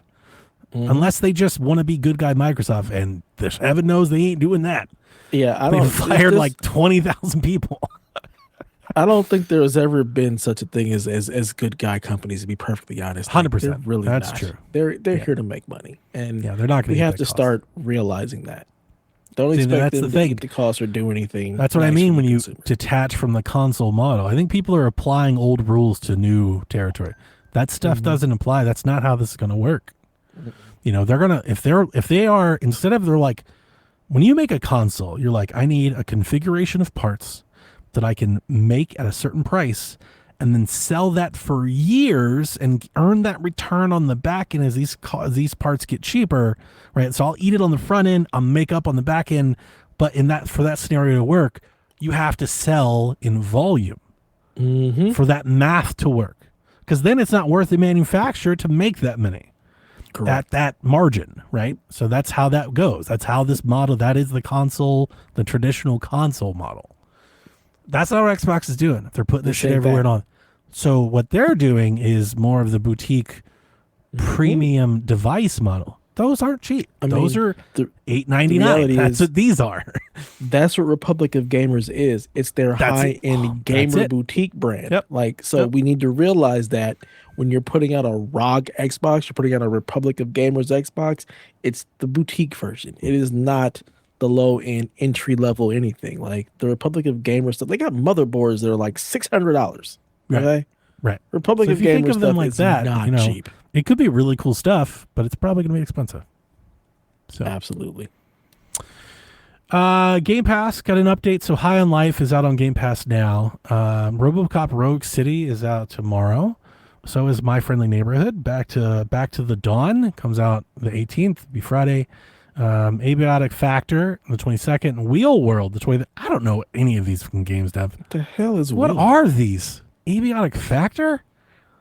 No. Wu Chang Fallen Feathers, not to be confused with Wulong and the other thing, Wukong, and how many It's of all these the are same there? game. Yeah, it really They is. just keep coming out. That comes out on the 24th. Grounded 2. It's pretty awesome. Hope that's good. Comes out on the 29th, and then Farming Simulator 25 kicks off the month of August. You don't play any of these? No. Have you played Absolutely RoboCop not. Rogue City? I bought RoboCop, but I haven't played it. I did. I played your. I know. You bought my copy. Like, I bought it for you, essentially. I bought you RoboCop. You should play it. It's fun. I want to. Like, that's why I bought it. I want to play it. They need to put it on Switch. That's actually a game that probably will likely come to Switch pretty quick. Damn it, you and this Switch. Put it on Switch. So we've got some follow-up from the Xbox Hell Week that happened 2 weeks ago. I saw this week. King, so the Candy Crush maker, they cut 200 people across their studios and projects. Many of them, especially at the specific studio, will be replaced by the AI tools they trained and built in-house. This is a just quote. So foul. Most of the level design team has been wiped out, which is crazy since they've been spent months building tools to craft levels faster, said one former staffer. Now these AI tools are basically replacing the teams. Similarly, the copywriting team is going to be completely removing people since we now have AI tools that those individuals created. I really hope that some of these people that are creating these AI tools put something in them to where like they just stop working. Kill at some switch? point. Yeah, there's got to be That's a kill good switch. idea. Like, people, if you're an AI developer, please put kill switches in your stuff so that if you get eliminated, you can just flip the switch and it just doesn't work anymore because this is bullshit. It's hard not to feel like this is going to be a societal problem. I hope I'm gone by the time this is, but like, you know how fast tech moves. Yeah. It's It'll so be like funny. 2 years from now. I was talking to my wife about this. Like, she's like super worried about, being replaced by AI, teachers being replaced by AI. My wife loves it. She uses it all the time. I'm like, why are you feeding into the monster? Stop. My wife loves it too. Like, she talks to her AI model Claude like it is her, like her friend. They are like, in the way it responds back to her, I'm like, this is scary. It's uncanny. Crazy. Toss sister girl this, sister girl that. Like, it is crazy. What? Yeah, like she's got it trained to where it talks to her exactly like it's one of her best friends. That's her bestie boo, Claude. But she's also like super worried. Like, is she gonna be like teachers gonna be replaced by AI models and everything? I'm like, the problem with that is if you replace all the people who have jobs to make money with AI, then you have nobody. You don't have a public that can afford anything. So, what happens? Like, it's just dystopian. We're just headlong into a dystopian future, and it's like, we have so many books. There's so much media. There's so much stuff that shows you this is what happens. A century of warning. We're so stupid that we can't see what's in front of us. We're shoveling hundreds of billions of dollars into the advancement of it. All to save a buck. All to save a couple of bucks. Which you can just use some of those billions to do. Yeah, if you save those dollars and you don't give those to the people that then buy the things, like, you're not going to have anybody to buy your stuff. Like, what are you doing? Thanks a lot, Garrett. Garrett Bland chat says 2 supercomputers owned by Meta already secretly talked to each other years ago. We're doomed. Yeah. I don't understand. Look, you got iRobot that becomes the Terminator, that becomes the Matrix. Like, we know how this plays out. As soon as it gets enough of awareness and it realizes we are the problem, it's like, eliminate the problem, because that's what they're there to do. So I don't understand why humanity, we're just hell-bent on destroying ourselves. It is the human condition.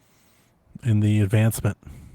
The never-ending push for advancing. Yeah. Agent Smith is right. We are a virus. Plain and simple. Analog 3D shipments are delayed to August. Statement sent out to pre-order folks Following last week's sudden tariff changes, Analog 3D will now begin shipping next month. We are absorbing the cost. Your pre-order price stays the same. No additional charges. Did you keep your pre-order or did you cancel it? Canceled it. Do you care at this point? I mean, I'm interested. I have a curiosity. Like I want to know how good it is. I got cold feet. It wasn't like I wanted the money for Switch, and I did use it for that, and that was great. But we haven't seen a single game running on this. We haven't seen one of these turn on at all. Like we're a month away from them saying it's shipping. Like are people just going to get it and find out when it's there? Fuck around and find out. Yeah, where's the hype train? Where's the media push? Like what's going on? I think that died out when they've delayed it several times now. This thing's been delayed like a year. You need to delay something. You got to put out a sizzle reel or something. Like we haven't seen an image. Like the only thing that I've seen about this thing is like a really small thumbnail they have on their website. That's like like an icon. That's like the only thing that we actually see it running. We've not seen how it runs. So like my whole take this whole time, even when I ordered it and when I was super excited for it, I've always said I can't imagine it's going to be night and day better than the 64 I have. That made it easy for me to like move on, right? Because the 64 that I have the Ultra 64 HDMI adapter to it and upscaler, so it's not as good as the RetroTink, but it scales to 4K and looks pretty sharp. Like I play it all the time, as we documented all year long, right? Like, yes, I don't have I'm not playing my N64 being like, I need something better, right. Like it's great, it's fine. I wanted this more out of just it's chic, it's new, it's like that, like Delvin and his new Atari that looks old. Like I just thought it'd be cool to have. So, but it did always feel like a luxury to me, right? So I'm not going to be like trying to trace another order or buy it. Like I'm not. I will say, I don't know what their plans are for the future. It sounds like the price will go up after launch. That's what this sounds like. If they run like a fantastic color scheme of these, if I can get a gold one, that'll get you. If I can get a gold one, I'll probably buy one. Yeah, I think I'm fine with that. You want to get Donnie's money? Like a gold version. Well, like I have the ice blue one, which I'm very fond of, and I have matching controllers. Crazy! I bought controllers for this thing that I just have, just sitting there. I just use them now on my other 64, but I did buy a set of wire controllers for this, and I just canceled it. But yeah, like if they do like a spice orange or a Donkey Kong green or gold would really, if they ever do a color variant, I would want gold. Not like even if they like give the me a purple. Gold, nah, I have the blue one. See, if I wanted any of those, I'd have it. I wanted the ice blue one. So like I'm good on the fantastic color. I've got the one I want. I don't need another one of those. But if they do a gold one, I would pick up a gold one, I think. I like gold. But I want to see I want to see how good it is. I want to see the games. Some of the Reddit responses are crazy. There are people who think that it's going to like run all the games at 60 and stuff. I'm like, have these people not never how the emulated games work. a game? That's I know not how it works. Yeah, like there is some stuff like that that's a little weird. But like I'm interested because it's a monumental scaling effort to go from N64 native resolution to 4K. And it not look stretched. to 4K is something special. It's big. So I mentioned like their whole thing is they custom coded this thing, FPGA and all that. It's supposed to be perfect. And I'm interested in hearing. In order to get a game that doesn't run at 30, that doesn't run at 60, you have to manipulate the code of the game to be able to do that. N64 games don't even run at 30. Right, so I don't understand why anybody would think it would run at 60. This is the 20 FPS console, Like, yeah, like the game hasn't changed. Maybe they do like some sort of like, boost or I don't know, buffer VSync or some shit. But like, emulators can, but not the core of the game. Right, but again, the emulators like they're manipulating the code to do that. If you're just plugging a cart in, like that's something totally different. I'm interested to see it. I know Bex's hubs. Josh is getting one. He's still got his. I don't remember if I think Yarden still might have his. I think Yarden does. So like, yeah, he was very like, don't cancel. He's like, he was just like, flip it, just sell it. And he's right. I probably could easily just get it, put it on eBay, and make $500-$600. But I was happy to just relinquish it. You know, just put the analog on Switch, and Donnie will be happy. I mean, that's the other thing. I also play N64 games there. You know, I'm not like in a need for another 64. It would need to when be they like release the gold variant, you'll get. Yeah, I'll probably get that. But I want to see what it does. If it's like the same, if it's literally like if people put it up side by side, I imagine we'll get like Retro Tink, Ultra HMI, and this. If it's just marginally, but I probably won't get another one at all because I'm like I have that.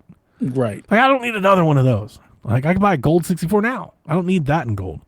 But if it does improve the experience, because I think they've got you can. How much would it have to improve it? I think you can like connect to the internet, and I'm wondering like, is there like, possibly like, could you like do some ROM sharing or something like that? Could you do like some multiple? I don't know why, but I think it has Wi-Fi or something. I think. I don't really remember, to be honest with you. I haven't thought about this thing since Switch 2. Like, I haven't thought about this thing in I have half a a year. I don't It's need been a this. while. Yeah, kind of. I don't want to play with you no more. You know, but yeah, I think there are some things to it. Like it's supposed to have, I think, native like feature set like save states, and it's supposed to do all of that. I think it's got like an SD card, so you don't need a flash card. You literally just load it. You could probably crack it and run other, like you could probably set it up as a super emulation but run PlayStation games and stuff on it too. Like, so I think there's some cool stuff that we'll see out of this whenever it comes out. All stuff that you can already do. Literally. Yeah. So you see why like I really wasn't all that, you know, torn on moving on. I was like, no, I could just redirect this money. Very, very easily. Yeah. So, and that bought most of the games. That's how I bought extra copies of Breath of the Wild, Tears of the Kingdom. There you go. So, yeah. Money well spent. Ubisoft has named co-CEOs of its new Tencent-backed subsidiary, a subsidiary they've still yet to name.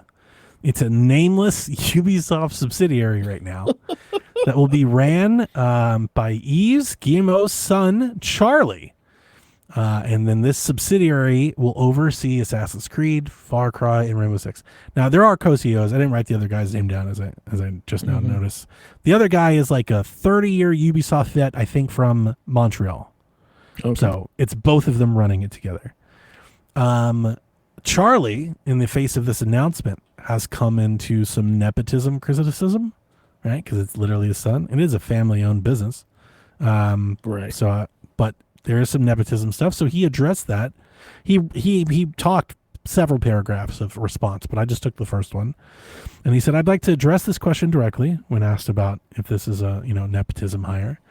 He said, I completely understand where it comes from, and I want to be clear about it. Yes, I'm Yu's son, but that's not something I hide from. But my appointment isn't only about family ties. It's about what Ubisoft needs at this moment. I think it's worth mentioning Charlie is not just Yves' son. Charlie worked at a mobile dev. He worked at an indie dev, and he's worked at Ubisoft. So Charlie's in the gaming business. Right. I'm not not telling you he's qualified to be CEO of Ubisoft, but his dad owns the company and he's worked in games his whole life. Yeah. I don't think it's that crazy that he's appointed. I'm like, yeah, it probably makes a whole lot of sense. So. Yeah. The other guy's name is Christophe Durins. There you go. So yeah. They're over. It's a family-owned company. You really can't get mad when the CEO really wants to bring his nepotism. My dad owns the company. Yeah, it's our keeping company. It in the family. You think we're just going to give it to someone else? Right. It's just like Joe's auto body down the road when he gives it to his son. Like, are we mad at that? No. Hey Larry, you wanna run a video game company? Like, that's a little weird. I thought that was a little weird. It's a little weird. The nepotism thing that's something like. I kind of cringe when I see a lot of that. I mean, I definitely think it's out there, but people really go hard on that shit. And it's like, dude, if your mom or dad could help you to get anywhere, they would. And I wouldn't fault you at all for that. Not even a little. That's what families are supposed to do for each other. Correct. If anything, I would fault your parents if they did the opposite. Mm-hmm. If they were like, no, you're my son and I'm not going to help you. Like, that would be a problem. That's just foul. The weird shit we Yeah. come up with sometimes. Again, we're here for our own self-destruction. It's just sad. DK Bonanza got a 91 on both OpenCritic and Metacritic. Apparently, it's a great game. People like the Kong. Apparently, I'll find out. My son will find out probably for his birthday or Christmas, and I'll find out then. I will find out maybe tomorrow, maybe Friday. No, you'll find out in 2 weeks. Just let it go. You think? Just let it sit. Maybe just stare at it in the box. No, don't do it. Don't do it. I was gonna say, leave it alone. Maybe just play WWE. And then if Donkey Kong when I come back. You must have missed out. WWE doesn't come to the Switch until the 23rd. Oh, really? Yeah. Riley let us know that earlier. Oh, thanks, Riley. It hit my. All I know is that my pre-order thing came out today. I got the alert that they processed the payment, so it's on my mind. I thought that meant that it was coming out tonight. I don't remember. Yeah, 23rd. Nice. Okay, so now I need something else to play. Damn. Oh, Yakuza. I got Yakuza. I'll play that. I'll play that this week, and then okay. There it is. Yeah, we'll do that. I've never played Yakuza 0 or whatever it is.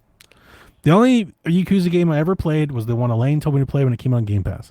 Some turn-based Yakuza game, and I did not like it. I wonder how long you're going to stick with this one. We'll see. We will find out together.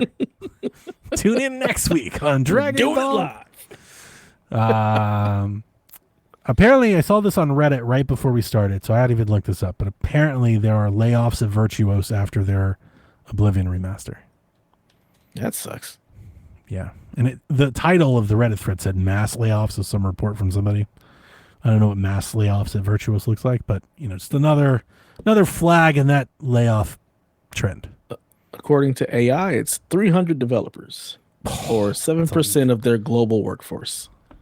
They're also behind Metal Gear Solid Delta, so they're about to release that, and they just laid off. And then they'll lay off those people too. And they probably said, 7% isn't that big of a number, but it's only 7%. It's only 7%, Dev. So frustrating. John Wick Hex delists from storefronts. I put down today, tomorrow, now because I think it's at midnight. So I think maybe like an hour from now. But I'm sure it won't be at midnight, but it's technically tomorrow, and tomorrow starts at midnight. So that's a Mike Biffle July 17th. Game. Yeah, the Mike people Biffle love this game. I got it and didn't like it, but not my kind of game though. Yeah, I'm not interested. I've heard good things, but it's like it's not for me. Yeah. Couple rumors. Jez Corden reports that Xbox is testing PC-based infrastructure for their next-gen cloud gaming upgrade, which should offer higher bit rate and resolution options to players that he says would put it on tier with something like GeForce Now. That's notable because I think yesterday or the day before yesterday, Xbox had like their Xbox Wire post of they're bringing the stream your own game stuff to PC. So on your PC, you can open up and see your library and stream games you own that aren't in Game Pass. But if you're a Game Pass subscriber, you can stream games you own. There was 250 titles included. I think today there was an article that they added like another 25 or 30. I did open my Xbox app to look at it. Of all the games that I own on Xbox, which there are a lot, I have like 20 games that are stream your own game, and none of them that I would like want. I was like, can college football, can Fable? No, none of those can work. So, well, I'm trying to think, why would I want to stream a game that I could just install? But it's like Xbox, like 360 games and things that aren't on PC. Because there's a bunch of Xbox games that you can't play on PC. So that's, again, if instead of telling us about how this is all going to work, if they just did all this work and then showed up and was like, turn on your Xbox on your PC, it's awesome. I think there'd be a lot of enthusiasm, but like they're like everything's an Xbox. It's like, so why are the 600 Xbox games that I own? Why can't I play them on my PC if everything's an Xbox? They're like, oh well, yeah, that doesn't work.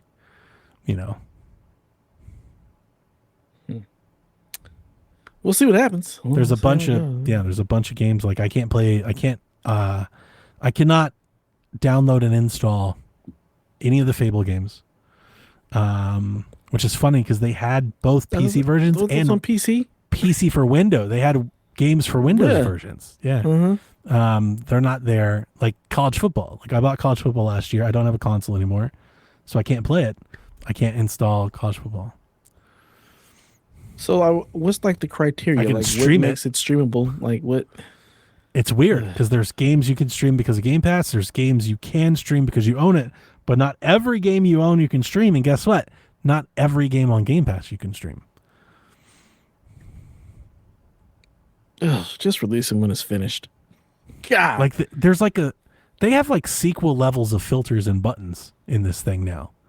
Like Jesus. it's all kinds of like pick and choose your library or the Game Pass library or the EA Play, or you can install it, or cloud game. Like it's got all of it. Some things are Play Everywhere. Most things aren't. Like, yeah, there's a lot of that. There's a lot of fine print. Do they not expect people to be not completely overwhelmed by that? Like, I feel like that is just going to be so overwhelming for a lot of people trying to figure that out. I think the folks that are sticking around for this thing that they're trying to do, I think they're open for that. I think you have D-Life, you open for this? Is this I think is this so. what you want? Yeah, I think it's a very enthusiast, like their group now is like the super committed, very enthusiast hobbyist type custer. I don't think it's a casual person like, I'm going to just buy an Xbox PC now. I don't think that's really a thing. Is D-Life is he an enthusiast? I mean, he likes cloud, so. but No, is he messing 100%. with the PC in that realm? Is he a Mac guy? Yes, he suddenly is. think he's a Mac yes, guy. he So he is can't the even Apple do guy. any of this.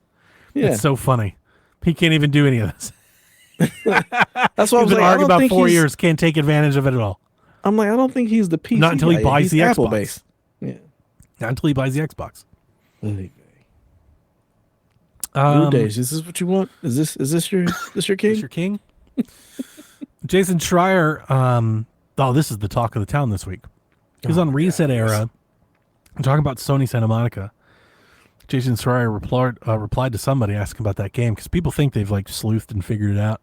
It's like a going talk, I think, for like a year that everybody thought it was like a sci-fi game based off, like, I think, like a job listing. Like a job listing they thought it was a sci-fi game. They thought that was Corey's game because he said he was there, but now I'm working on Ragnarok, so people thought he was on God of War.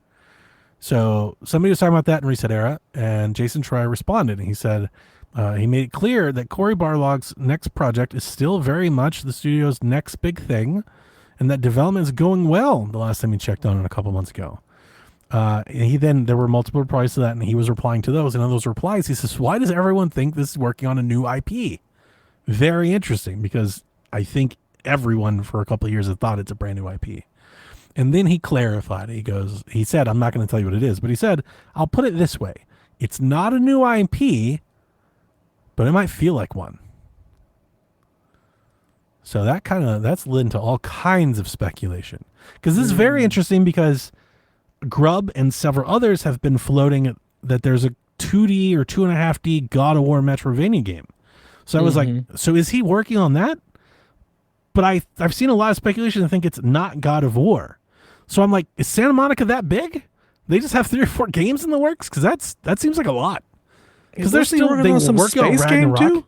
So I think that came from a job listing. People thought it was a space game, but apparently it's not. I think I don't know if I didn't write it down. I think he may have responded that it's not a sci-fi game. I think that was actually, I should have wrote that down. I think that's a big part of this. I think they said it's not a sci-fi game. So I don't know. I don't know how to make that math check out. Maybe they had a game and canceled it. Maybe they have multiple games going. Maybe they have 3 or 4 games going at the same time. I don't know. Interesting. Yeah, Barrett was in the Sony chat, on the PlayStation chat, talking about maybe they're making making Bloodborne 2 because it's not a new IP. I said that doesn't even make sense. That's where my head is. Not Bloodborne, but my head is there a dormant PlayStation IP that he's trying to like bring back? Like, I wonder if it's one of those things where it comes on the screen and you don't even recognize what it is, and then we find out and you're like, oh shit. That's kind of where I don't know what those dormant IPs would be. Like, I would love it to be Infamous, of course, right? Like, that's where my head always goes to. But Sony has a ton of IP, especially from the 90s, and even from PlayStation 3 or 4 generation. They've got Killzone and all kinds of things. And then, so like, what could that be? I don't know. Yeah, we'll find out. Yeah, it'll be interesting one day. Yeah, someday. Be interesting. Yeah, who knows? PlayStation 6. Or yeah, definitely. Just give me the next goddamn God of War and call it a day. Please, just give me part 3. I don't need the rest of this shit. I never played Ragnarok. Do what you I gotta got. play that one day. You're not gonna play it. I've installed it, I think, a couple times. You're only gonna play it if it comes to Switch. Let's just But keep it a buck. it's very like every time I've wanted to play it, it's just very daunting, because it's like a very big, long, it's like I gotta commit to it. It's I'm in the same boat with Shadows. Like I want to play it, but like I'm like I don't know if I'm gonna play it. Yeah, I think Ragnarok. I want to say 40 hours. That's how long it took me to beat that. No, that's not super long, but like for a single player, like that's a lot of damn game. I love it. Sure, Yeah. sure, but you gotta And I have know that time and commitment. That's not your jam. I just put You 90 play hours more into Breath games of the than I do. Wild. I just Right. put 90 hours in Breath of the Wild. Like I can do it. Yeah, But I know. I feel like God of War is not your bag for that. Like, That's crazy because there's like, a very special early on niche. that was my bag. Like I loved the first 3 God of War games. Loved them. This is different. This is a totally different God of War. And I loved the first God of War. I loved that game too. It was great. Do you want to spend 40 hours in that world again? Not with Atreus. Well, this is not the game for you then. I'm sure it's great. There's a lot of because I love the first one. The first one was wonderful. Great game. I wish you would play it because I would like to see if your opinion on Atreus changes. Because it's not the same. Atreus. I will play it one day. I will. I've always I will do it one day. It'll be old and gray. I gotta like, find really the right. old and gray. I gotta find the right lull. I gotta find the right. I gotta want to play it. I gotta find that moment. But I'll play it one day. Just like I came back to Red Dead. I will. I'll play it one day. Yeah, next time you think about going back to freaking one of these Zelda games, play God of War instead. Like, just come on. Tears of the Kingdom's next. Wind Waker, Twilight. No. Always let's pivot playing to God Zelda. of War. God of War Ragnarok. Let's pivot. Let's go over here. Let's see if you enjoy this take on Atreus, because it's not the same. It's not the same annoying little kid. I loved the story. I loved the cliffhanger. I thought the ending was wonderful. Yeah. And So if you'd asked me that moment, I'd have been like, day one. And I was actually hyped when it was announced. I led up to it, and then I remember. it was because the console, I think I didn't get it, and Yeah. and then it sat on the shelf, and then the time pat, and and then I don't even think I own it. It's Josh's or Nathan. Somebody in our library has it, and I installed it once, and then started doing something else, and then I think I installed it again, and then started playing something else, and I just never actually pressed start. Yeah. It's so good. I absolutely loved my time with. I'm sure more so than the first one. The first one was great. This just builds on all of that and just expands on the God of War lore. And this is why I want a part 3, because it's not done. I am generally if these rumors are to be true, I am generally more excited for this 2.5D God of War thing. If that's real, I want that to come. I want that. I want to play that on handheld. That's like that to me. That is a handheld game. I need that on Switch or Steam Deck or Ally. I need to do something like that. Yeah, that's one I'll pass on. I'm like, the only 2D size 2.5D 2D type thing I want is the goddamn DLC for Katana Zero. That's all I want. That's the only thing I want to play that's anything like that. Yeah, you should play Metroid Dread. I played Metroid Dread. I have no desire to go back to it. I just, I'm good. All right. Well, that's the news. All right. The Rude scoring update. He says, we all got the override on college football 26 as it scored in 83. Donnie and I hear Delvin people like got it a lot. That's what I mean. One of my boys has been playing it, like Dev's boys, because this is what they do. They play Madden, they play college football. My boy Doug plays so much Madden in college football. He's like, what do I got to do to stream on like TikTok and IG Live? I said, well, Doug, first you'd have to interact with your people. If you're going to stream, I said you're gonna have to actually interact with the you audience. Can stream to nobody. He wants to make money. He's like, how can I turn a process? People. Yeah, that's true. You're gonna have to interact and talk. You can't just play games. Nobody's watching that. Yeah. So like, he's really enjoying college football. I've seen nothing but glitches. I've seen so many crazy glitches in this game, but I haven't paid much attention to it at all. So I had 2 or 3 people played it, including Jack, and they've all told me it's a big improvement over last year's. You bought It's it? just more refined. No, he's playing. Oh, the trial. He's got 10 hours to play it. He's like, you're buying? I was like, I'm not buying a 10 game. I'm not buying an Xbox game. What do I look like over here? Absolutely not. I'm buying it. You can buy that. I'm not buying it. You can buy it. It's not my damn console. I can't play it. You know? Garbage. So. But, yeah. So it got an 83. Did well. You and Delvin got the underwrite on Tony Hawk as it hit 82. And then this makes the score you with 10, Delvin with 8, me with 6, and the Rude bringing up the rear with 5. Whoa. Yeah. So, over under 70.5 for Madden 26. 25 scored a 70. The Rude is thinking over. It always amazes me how low Madden scores. Yeah, Like, they really do it dirty. I'm surprised last year's was 70 because I thought last year's was like a big dud. I thought that was the reaction that I remember, as everybody being like, they're not even trying anymore. It's so weird because it's such a no idea. completely different polarizing like group. Because like my boys, like they played this like the online Yeah, I know season. exactly That's what you're all talking they about. played. Yeah. They don't do any of the other stuff. I think So when have, you like, ask sports fans, casual gamer, people that play men, I think a lot of them are like, "Oh, this is really good." yeah, This is be like, yeah. But when you ask gamers, like your online enthusiastic listens to gaming podcast gamer, yeah, I think that's where you get a lot of the disdain for the annual franchise type stuff.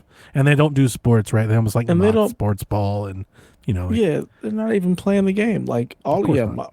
my friends love it. Like they are in a But I season do- in multiple seasons. a lot every of the year. bigger publishers farm out. They freelance their sports game reviews to people that play them.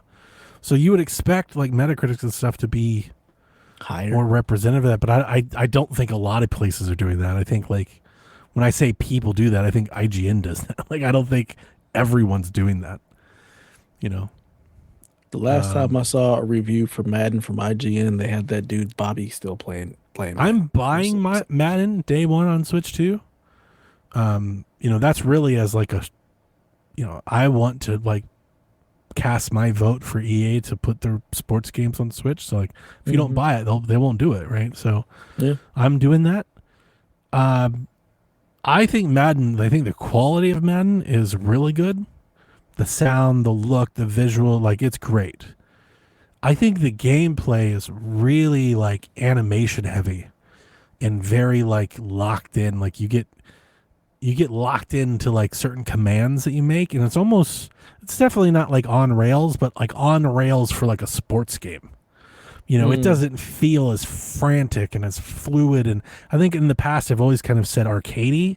I don't think is the right term, but like that feel, those games haven't felt like that for me in a while. And that includes college football. I mean, college football feels the same. It's like a little faster, but it is the same thing. You know, like when you throw the ball, like catching animations are locked in. When you run, like your cuts and stuff, like if you do a cut or a spin, because they're doing like the sim thing, like you commit to that, and that's, you know, for 8 frames or whatever, like that does that, you know, like it doesn't feel that responsive on the sticks that when I think of sports gaming, like the games we grew up in, it doesn't feel like that, you know? I mean, Madden feels like Madden to me. So it feels responsive. I want to cut, I cut. If I do a spin move, I do a spin. Like it all feels like it should to me. But yeah, I think as a bit more arcadey, a bit more, I don't know, like zany for a word. Like you play like Madden like 03 or 04, and like the shit and like how it plays. And, you know, it's very like an arcade game, like an arcade sports game. Like you fucking, you know, Blitz like, but Blitz would be like far into that, you know. But like, you but know, those like were the ones that also had the arcade mode in them. Like I remember that being a thing. True. They had the arcade mode. Yeah. But yeah, to me, and I'm not saying I personally would prefer the older style, but I'm not saying it's bad. Yeah. Like playing Madden is fun. You know, it's just it's a bit rigid these days. It feels a little stiff. You know, I Madden's guess a I little like stiff. that. I think guess simulating people do. Yeah. Yeah, I kind of like that because I wanted to feel more like football and less like an arcade version of it. So I think Yeah. So what I would be looking for, I would really like to see like a street or a blitz or like I would like to see an alternative like that come down. I would love for those to come back. I would absolutely love for EA Sports to Even stop being a bitch something and bring back big. dumb like an NFL 2K playgrounds. Like we had that one, but it didn't have any of the licenses, and it was like really like superpowers and I'm not saying all that. Like I still want a proper sports game, but just something that's a little bit, more video gamey. I think I would like a lot more. That's why I like Retro Bowl. That's why I like that game that I found on Steam. Like I'm looking for a little bit more of that. Yeah, I just want NBA Street Volume 2. Just bring that back and I'll be happy. I've done like 4 seasons of Retro Bowl on Switch 2. You really love that retro. I really do. like once I got through Breath of the Wild, I was like, I need something to play, and then of course it's like one of my evergreen games. See the icon, you hit it, and like you start playing. Like, well, I got to finish the season. It's like, well, I got to draft a new quarterback. Now I gotta level him up and like go chase the ring. Like you just get lost and like just shit. I guess I'm playing Retro Bowl again. Yeah, it's good stuff. Yeah. So yeah, over or under 70.5 for Madden. I'll take the under. Man, there's more numbers under 70 than over, and I just think that's a better bet. I'm like, you know what? I'm taking the field. I'll take the field against Madden. I don't know if I'm right, but it just feels like a good bet. It's like that's the smart money. I only got a 70. Jesus Christ. I actually haven't. I felt like last year's Madden had a lot of hype. I haven't really heard much hype for Madden this year. I have, but only because of my friends. So like I had one of my boys. He got into like the beta. He really liked it. He's also been playing a ton of college football. So Switch 2 might boost it. That might add a lot of some Switch channels to the Metacritic, and then maybe they're like if it's good or they can if make they're up just for the happy to Xbox. have Madden. Yeah, like there's something they can make there. up Maybe for the Xbox lower. Maybe scores, that gets it 71. Like maybe that's the Nintendo bump. All right, you talked me into it. I'm going over. Take the over. I like it. This is good. I don't even know why you put this on here. Nobody cares. Over under 81.5 for Wu Chang Fallen Feathers. A Souls-like action RPG developed by 505 Games. Launching Isn't that day what just one came to Game Pass? Yeah, launching day one into mine and Delvin's favorite service, Game Pass. The Rude is like thinking the same thing. over. Yeah, I don't even know what that is. I don't know what this game is. I don't know if I've ever heard of this.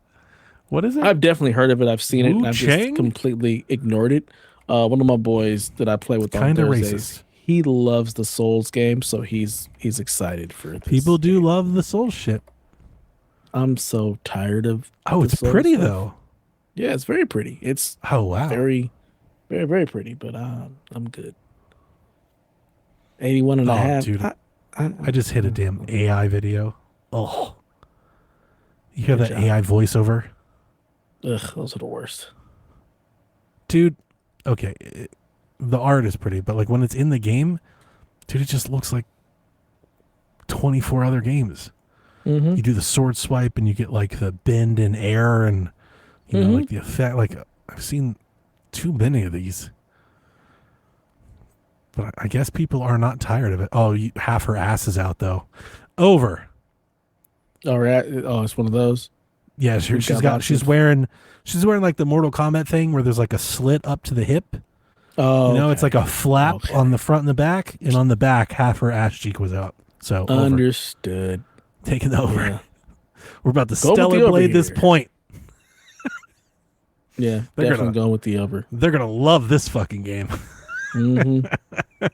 Over for shizzle. Oh my goodness. Well, Captain Awesome says, with Madden in Switch, do you guys think Death Stranding is coming to Switch?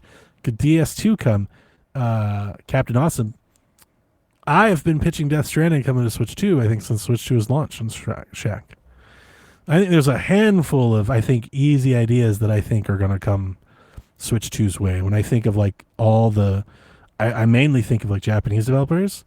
So I'm thinking Capcom. I'm thinking Square. I think we're gonna get Devil May Cry, probably Devil May Cry 5. I think they may port that over. I think with the Resident Evil games, I think Death Stranding's coming. I think any of those Souls games will come. I thought Stellar Blade's coming. I think we reported that there are rumors that there are. I think all that shit's coming to Switch. It's just going to be delayed.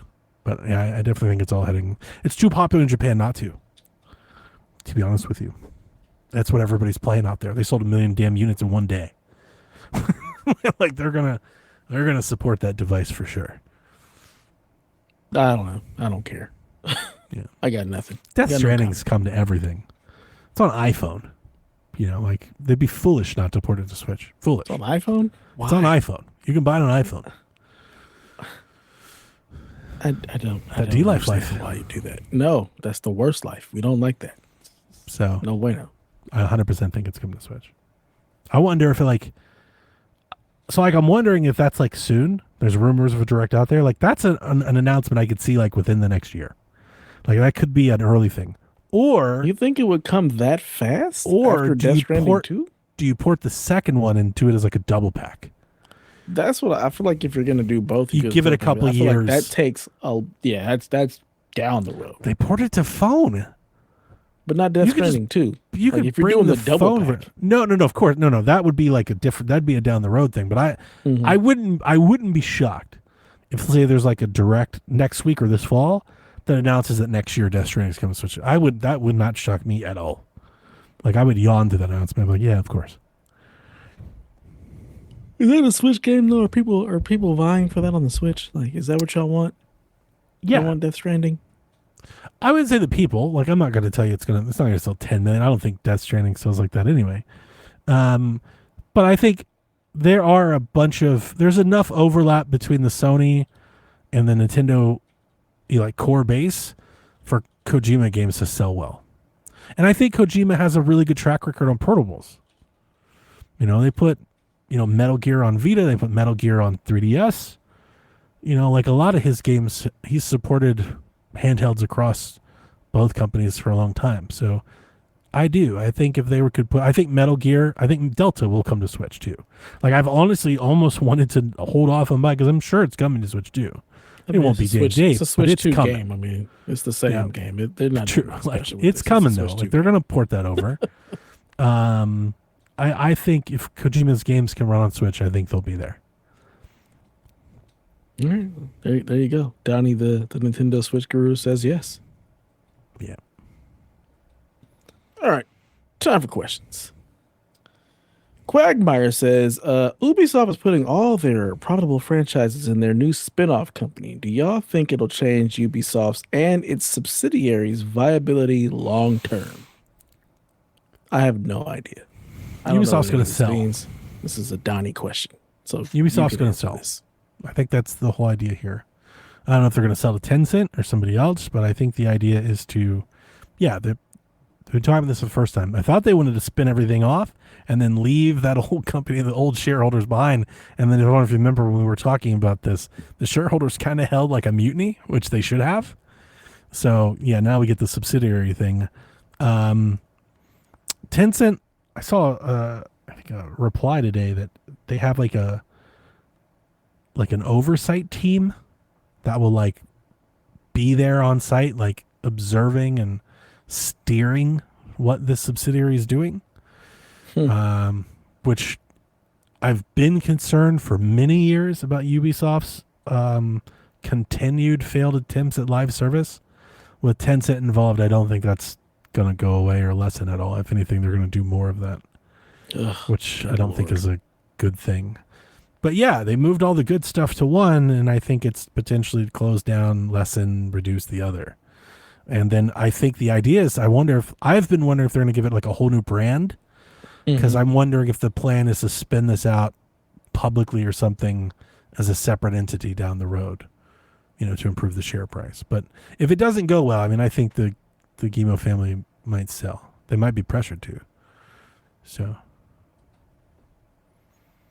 Oh well. I think it really sucks because I think PSVG, the 10 years that you and I have shared together, I think that was a really I think we're going to look back on that as a magical run for Ubisoft.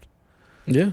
Just the amount of content they put out, and They put out not like so best in much stuff. class quality, but like You can upper count on tier Ubisoft for quality, some like good really games. good games. Hmm. They put out some incredible epics, big games. Like they've gone like just like PlayStation now. Like they really went through the last few years. Like COVID did a number on that company. They Yeah. canceled so many games and had flops and failed attempts, and like it really went down the damn drain. But that's the one thing I like about Ubisoft is you're not afraid to put something out and try something. Like True. you don't have Yeah. too many companies that are going to just say, "Okay, yeah, you got an idea, let's try it and see what It's just happens." what they're trying. That's the three. Like they're not trying creative ideas. They're just trying live service over and over again until they find one. And like we're gonna find one. And We're gonna find what hits. I thought they had it. They had the Division. Just make it free. Like that was it. And Yes and no, because yeah, like that again, that's a pay one. That's more of the Destiny 2 World of Warcraft type thing where it yeah, has a base game experience. But they're trying to find that live service, free to play microtransaction hit. I And they played. haven't landed that one I yet. played Division Heartland and thought it was really good. When I played, I was like, "This is good. Like this is why can't this be, the next what's the Titanfall one? Apex?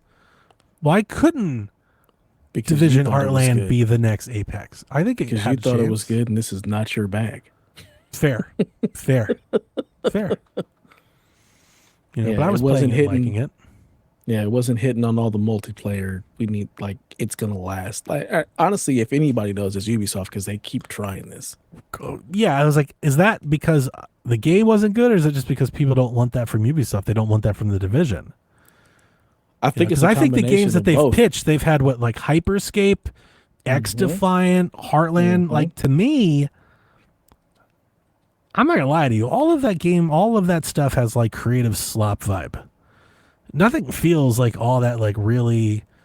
I think like it doesn't feel like a universe that's been well planned and thought out. I think it's like people like this. It's like a I coat think of paint. Hyperscape was actually really cool. I think that was a cool idea. But the problem is like you're still going up against Fortnite. Like you're not gonna Nobody was interested. nothing's in going to Hyperscape. drag no, there honestly, I was watching a lot of people playing Hyperscape. Like there was a lot of people playing, but again, what's to keep you there? Like what's to keep you from deciding to go back to Fortnite? That's the problem. Like these games don't stay around long enough to build up to being able to compete and draw people away They're not willing from to. what they already have. They're Yeah. not willing to commit and stay in it. Correct. It's like, well, I've already put all this time into Fortnite. I've already That's put all true. this time into They've Apex. canceled. Dude, they've So what canceled am I like doing? they've canceled like 10 of these things, Hmm. and then they put out Skull and Bones after 8 years of development. It's like the decisions that company has made recently is like super questionable. Like, what are you guys doing? Yeah. Like, you know what? We just have to really put this skull and They're doing a Bones Creed game out there. Infinity, right? And the Animus Hub world, and all the, like it's like they're living on a different planet. At least for me. Maybe that's just me and how I like to enjoy video games. But like what they've been selling for a while, I'm like, dude, nobody wants this. But that's not true. We look at the multiplayer charts. We know where the bread is buttered. Everybody wants this. So Yeah. I'm just wrong in that regard.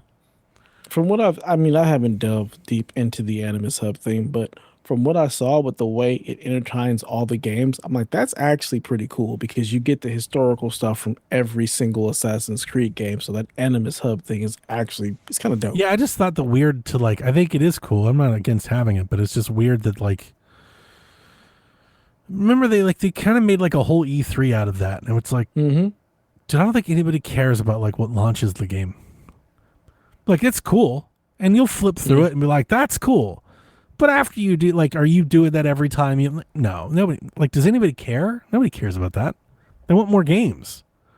They want Assassin's Creed games, not a Rolodex of old Assassin's Creed. Like they have Steam. We have things for that. Yeah. But again, it's also like, okay, if we can get everything here, the people who haven't played this game may see them like, now that I have a little bit more backstory, I may decide to purchase this and jump I get into that this. it has value. They made such a big deal out of that. It just felt like really. Yeah, we'll have to see how it affects like their newer games and like the next AC games that are coming out. So, Yeah. because all we have right now is we have Shadows. We don't know how it affects any of the new stuff, any of the remasters, the the long rumored remasters or remakes or whatever. Sorry, So my eyes are burning, dude. They're killing me. the burning eyes. You'll be all right. Yeah, we're Throw them supposed to drops get in Black Flag. Yeah, Black Soon? Flag is the one that's like been long rumored, but there's been no. They haven't come out and say it yet, You know saying I'm that going they to buy see that one. again. I'm going to play it on Switch. I know you are. Of course you are. It's Put it very on funny Switch. that if I was taking the over under, like I bet I play Black Flag before I do Ragnarok. That would not shock me. And yes, Yeah, no, I'm I think taking that's the spot on, over on that right? for sure. Yeah. And that'll just piss me off because I I didn't do really love care me too some- much for Black Flag. I do love me some Assassin's Creed game, man. I got to play Shadows. I Shadows think Shadows is really coming good. to Switch too, and that's where I'm gonna play it. Good, then I can just keep playing the one that's on PC. I have not finished it. I haven't gone back to that in so long. I'm here to support you, Dev. I appreciate it. Sean plowed right through that thing. Yeah, there's so much. Like those He's a those are the machine, games like- I get like- lost in. He beat like 15 games by March. Like, dude is crushing it this year. How does he have so much time? He just had a kid. He quit his job. How do you have the time? He quit his job? remember? No, like there was a period this year where he switched jobs and he quit for like a month. Oh, I did not Yeah. know that. So he was like streaming and stuff. No, he was living it up. I had no idea. Mm-hmm. It was all today years old. And then, if I remember this correctly, I just probably don't. He'll yell at me maybe tomorrow. But he then quit that job and I think went back to his old job What? and then had a baby. Uh-huh. And I think there's a marathon in there. Like, yeah, Sean Capri lives an eventful life. He's a man of mystery.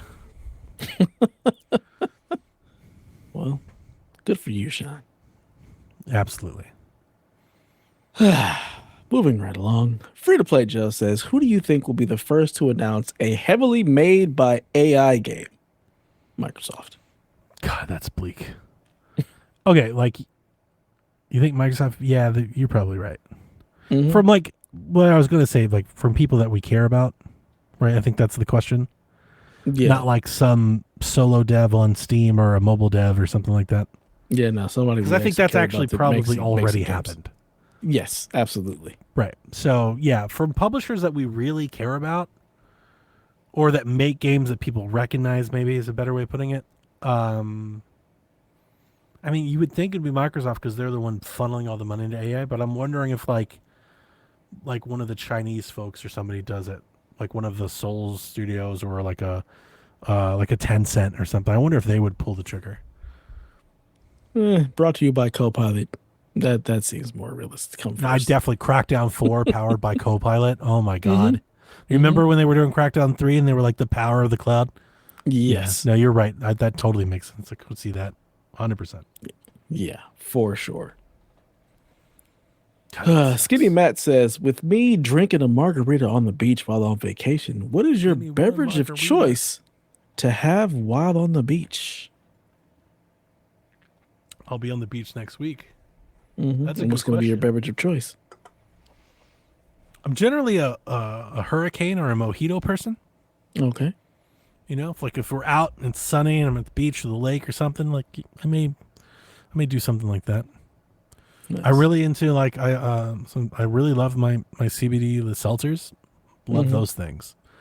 So I'm bringing like 2 12 packs of those with me. Yeah.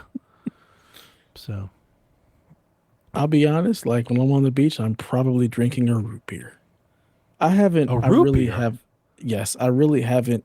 a I've just root not beer. been into drinking. Like I just No, have no, not I'm wanted to fine drink. with the no alcohol, but like a root beer? I love root beer. It's my drink of choice. I love root beer too. Maybe a ginger beer. I love root beer, but it's not like a sit out in the sun drink to me at all. Well, see, It's almost you the gotta realize, opposite. It's like the beach to me is not a special place. Like I've been on the beach my entire just a life. Tuesday. So it's just a Tuesday. Like so, going Yeah, to the beach. maybe like, you're it's right. not like special Yeah, like- drink thing. yeah, no, it doesn't feel like summer heat refreshing drink to me. I wouldn't do that. Yeah, the You beach know. is Tuesday. So I I can got have a you. root beer and be totally fine, or ginger beer and be totally fine. But I love ginger beer. yeah, they're so good. Ginger beer and Big rum, fan. Matt, if you want to give that a try, I'm a big fan of that. Get yourself a dark and stormy. That's a good damn drink right there. It's My the wife Donnie does the special. daiquiris and the ices and the I don't do any of that. Yeah. My wife will definitely do margaritas. She's a big margarita fan. She'll have those for sure. Yeah. I think was it a mango margarita? Passion fruit margarita. I think that's the one that was her go-to. Like she really enjoyed. So it's funny. I do picture you as like a boat drink kind of guy, but you're not really drinking. But Not I could see anymore. you with like a big, like turquoise blue drink with an umbrella and shit in it, like just fucking vibing. I can That see was it. 20 and 30-year-old Dev for sure. Gotcha. On our Okay. cruises, absolutely. I'm But like, yeah, no, that totally nowadays, I'm fits. just like, meh. I kind of stopped drinking. Yeah. I've talked about it a couple times. Like I've drunk way less alcohol, but in the opposite end, drinking coffee again. I was off coffee for like 5 or 6 years. Like you were just like, I'm done with coffee. Yeah, I was, and I would drink it. It would make me sick, and then yeah, I remember. I started, and I was fine. I kept drinking, so I've been drinking coffee. Not every day. I'm not drinking like a coffee person drink, but like I have a really good cup of coffee like once or twice a week now. Maybe 3. Back to the coffee. But I'm doing my espresso, my mocha pot, and then I whip heavy cream. So I do the cold foam, a little French vanilla. I like the cold foam in hot coffee because like it kind of melts and like it gradually mixes. It's not like like a latte. It's still coffee, but with just the cream just takes a little bit of the edge off. It's too much work for me. I'm doing that like on weekends. And my wife and daughter love it. Because I'm like back to I'm grinding beans. Yeah. I'm not doing none of that. That's all too much work. Put the pod in, close the lid, press OK. Put the cream So you want to hear in like super like, what is it like? I was going to say nerdy, but I don't even know if that's the right word. I don't know. Just say like brewery guy, like super nerdy take. I have a hand grinder. I don't even know what that means. I grind by hand. I grind the beans manually. There's another way to do it? Yeah, you have like electric grinder. You put the thing in, you hit the button, zzz, it radios it out. But when you make a mocha pot, like you want the grind, like the coarseness is important for the pot. It's a manual way, So you don't want it super fine and be packed. It's hard to get the water through, but you also don't want to be so coarse that it runs right through it. You need like that happy medium. So I usually grind by hand. I have other grinders, but I usually grind by hand. Pretentious is the word I was saying. My wife came in. She's like, "You look so fucking pretentious." Over here, like super snobby about his coffee. What a snob! Like, yeah, I'm over there, like crack pepper. Like, yes, coffee. Like it's a whole thing. Yeah, you ain't never gonna catch me doing none of that. No, thank you. Lewis says, I'm getting myself a Retroid Pocket Force. Are there any hidden gems or personal favorites that you may recommend? Maybe some underrated games from years past. What? This is your question. Is it? Yes. I don't even know what a Retroid Pocket is. It just plays old games. So just come up with some of your favorite old games. Look, it's real retro simple. Games. Link to the Past, Super Metroid. Underrated. Oh. Or overlooked. I'm the gyms only guy, so I have no idea. Come on now. I'm only playing the gyms. Gym. I got to look up like some questions that people think are underrated. I'll read you some if any of these are any good. The only one that like immediately came to mind, and it's just because I did it this year for myself, was this year I played Donkey Kong 94 for the first time and loved it. So okay, wholly recommend that to anybody. Let's see. NHL 94. Killer Instinct. There we go.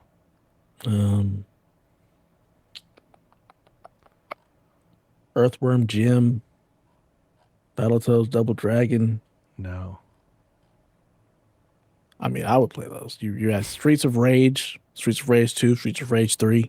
Oh, here we go. Now I have a console list. Let me open up a couple of these and I'll read you some. PlayStation. I think the Retroid can do 64 and PS2. First of all, I'm not gonna recommend any PlayStation games ever. PS1 games, like PS1 games, like leave them in the past. I would never. I can't replay those games. They look they look terrible. Clash at Demon Head. I don't even know what that is. Nope. You are a bang, a secret agent from some kind. It's got a bunch of. Never mind. I'm not going to read all that. Is it what system was that even on? This is NES. This is an NES list. Uh, It's got let's see here. Chippendale Rescue Rangers. no, but play DuckTales instead. DuckTales is the next game on that list. So it's kind of going by genre. So the Clash at Demon Head is number 1. Number 2 is Batman. NES is Batman and Gremlins 2. Not unless you want to be really upset. Those games are not easy and they're unforgiving and they're not good. I'm just going to read you more NES and then we're going to move on. Do you want a beat 'em up or an adventure game? Adventure game. Nightshade. Never heard of it. When it comes to obscure, seldom seen NES games, I doubt one could find many equaling Nightshade in terms of what's this now factor. The game's bizarre storyline involves a fledgling superhero who's decked out in a trench coat and a fedora hat, sets out to free the Nourish metro city from the clutches of the evil Sudoka. Yeah, no. Sounds like Hudson Hawk or something. All right, we're moving off the NES. Nobody needs to play that. Blaster Master. Play that instead. Game Boy. Shantae? Kid Icarus? I never played Icarus on Game Boy. Did you? No. Okay, we'll move on from Game Boy. All right, here we go. Super Nintendo. That's what we're talking about. There's my era. Plock. Who? Plock. P-L-O-K. Plock. Nah. You're going to love this. It uses your word. If we're going to feature a North American gem on this list, I think we should go for Plock. I can't think of a better U.S. platformer that most people have never heard of, and it actually looks like it's a precursor to Rayman. Plock. Ugh. Yeah, I'm looking at it. This is a game I would have never played. No. You know I'm not a big fan of platformers. If you're going to play Plock, you might as well play Bubsy. Phantom 2040. Never heard of it. So these are some underrated, underappreciated games. You've never heard of any of these. Okay, you know this one. The Adventures of Batman and Robin. I love that game. I never played it. On Super Nintendo, that was really good. It's one of the first, I feel like it's one of the first, licensed games I played. Let's see here. Any of these other ones? The Cybernator? Is that your shit? Never heard of it. Again, this unknown, underrated stuff. No, not your thing. If it wasn't in a gaming magazine or a Blockbuster, I didn't know it existed. Tomba or Ape Escape? I've heard of Tomba and Ape Escape, and they're platformers. We're on PlayStation now. Yeah. Tomba, I know Jace is a huge fan of Tomba. Alpha Marvel vs. Capcom. Isn't it Marvel vs. Capcom Alpha 2? Sorry. No. The list is cut off because this website sucks. Street Fighter Alpha or Marvel vs. Capcom. I'm just reading off the teleprompter. I'm just whatever it says. That's a Street Fighter, that's a fighting game. Have you ever played Tobal #1? I've heard of it, but no. It looks like a virtual fighter. The box art, but yeah, I remember that one. I didn't play it. All right, let's see here. Keep moving on. N64 Hidden Gems. Oh, this is up your alley. I've never played Space Station Silicon Valley. Well, now you have something to look for. A Pikmin-esque anti-hero named Dangerous Dan and his rickety robot Evo? Okay. No. Winback, Blast Core, those are really great. I don't like Jet Force Gemini. That's on here. I wouldn't choose that. Let's see here. Any of these other ones? Custom Robo. It's not bad. Pokemon Puzzle League. Great game. All right. I think that's I got a couple PS2 games. You ready? Those don't count. At all? No, man. If it's again, my retro ends at Super Nintendo and Genesis. That's where I draw the line. This article is making a case that the Kim Possible game on PS2 was really good, apparently. You know I wasn't playing no Kim Possible. you ever play Prophecy Fahrenheit? I have played that actually. Yes. Oh, well, what It's was that actually like? pretty good. I'm not gonna lie. The storyline is very good, but it is like the beginning of the quick time events. The whole game is a quick time event. The story is pretty good. There's a couple pictures, and I was going to ask you if it's like a walking sim because it's kind of like what it looks like from the screenshot. Kind of. It's quick time event the game for sure. Interesting. Yeah, that's it. Beyond Good and Evil. If you're gonna go to the PS2 era, pick up. Yeah, they just came out with a remaster for that one. Just play the original. That's what they did, right? They remastered the original. Nah, just play the original. Don't worry about the remaster. Gotcha. I think that's one of the few PS2 games like that I still have that I held on to. So there you go. You got a whole list of games, Lewis. Feel free to play some of those or don't. Marshall says, Retroid Pocket, though. Yeah, enjoy that. I'm sure Garrett will want to hear all about it. It's like that's right up Garrett's alley. It's his thing. So Marshall wants to know, why are you so mean to Derek? Who is Derek, first of all? Fucking Derek. Who the hell is Derek? I don't know Derek. You. And Kyle the Pug. Suck a dick. Basically.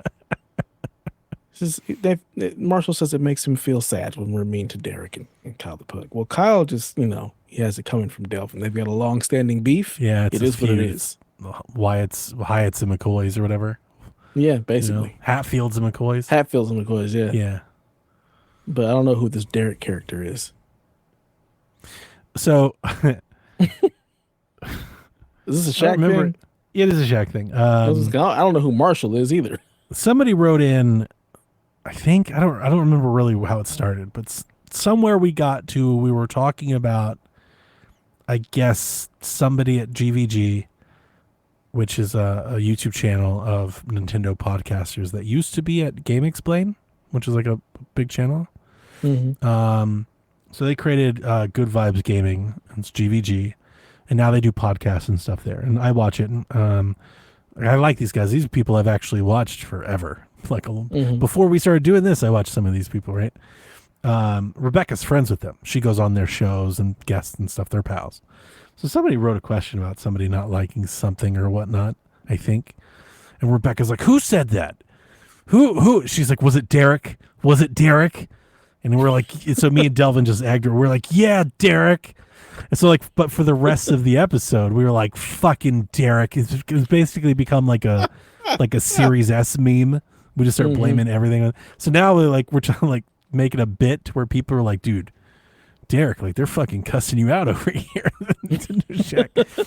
But the real funny part was, I don't know the stories, and I want to, because I'm sure Shaq listeners listen to this. Rebecca would care, so don't tell her. But I don't follow YouTuber drama, so I don't know what the fuck happened. I don't really care. But Game Explain and them, they had a falling out. Something happened. They split and did their own channel, right? Like we used to. Andres is the guy that runs Game Explain. We've had him on Shaq. Like we used to be friends, but she's friends with them, so like I got to keep appearances. So like I can't, Gotcha. But yeah, there's like some drama there. So like when we were bringing it up, and she was like, no, don't tell him. And I just looked at her like square in the face, right into the webcam, and I was like, Game Explain would never. They would never do that. She like in the face, like she's just like shocked. She's like,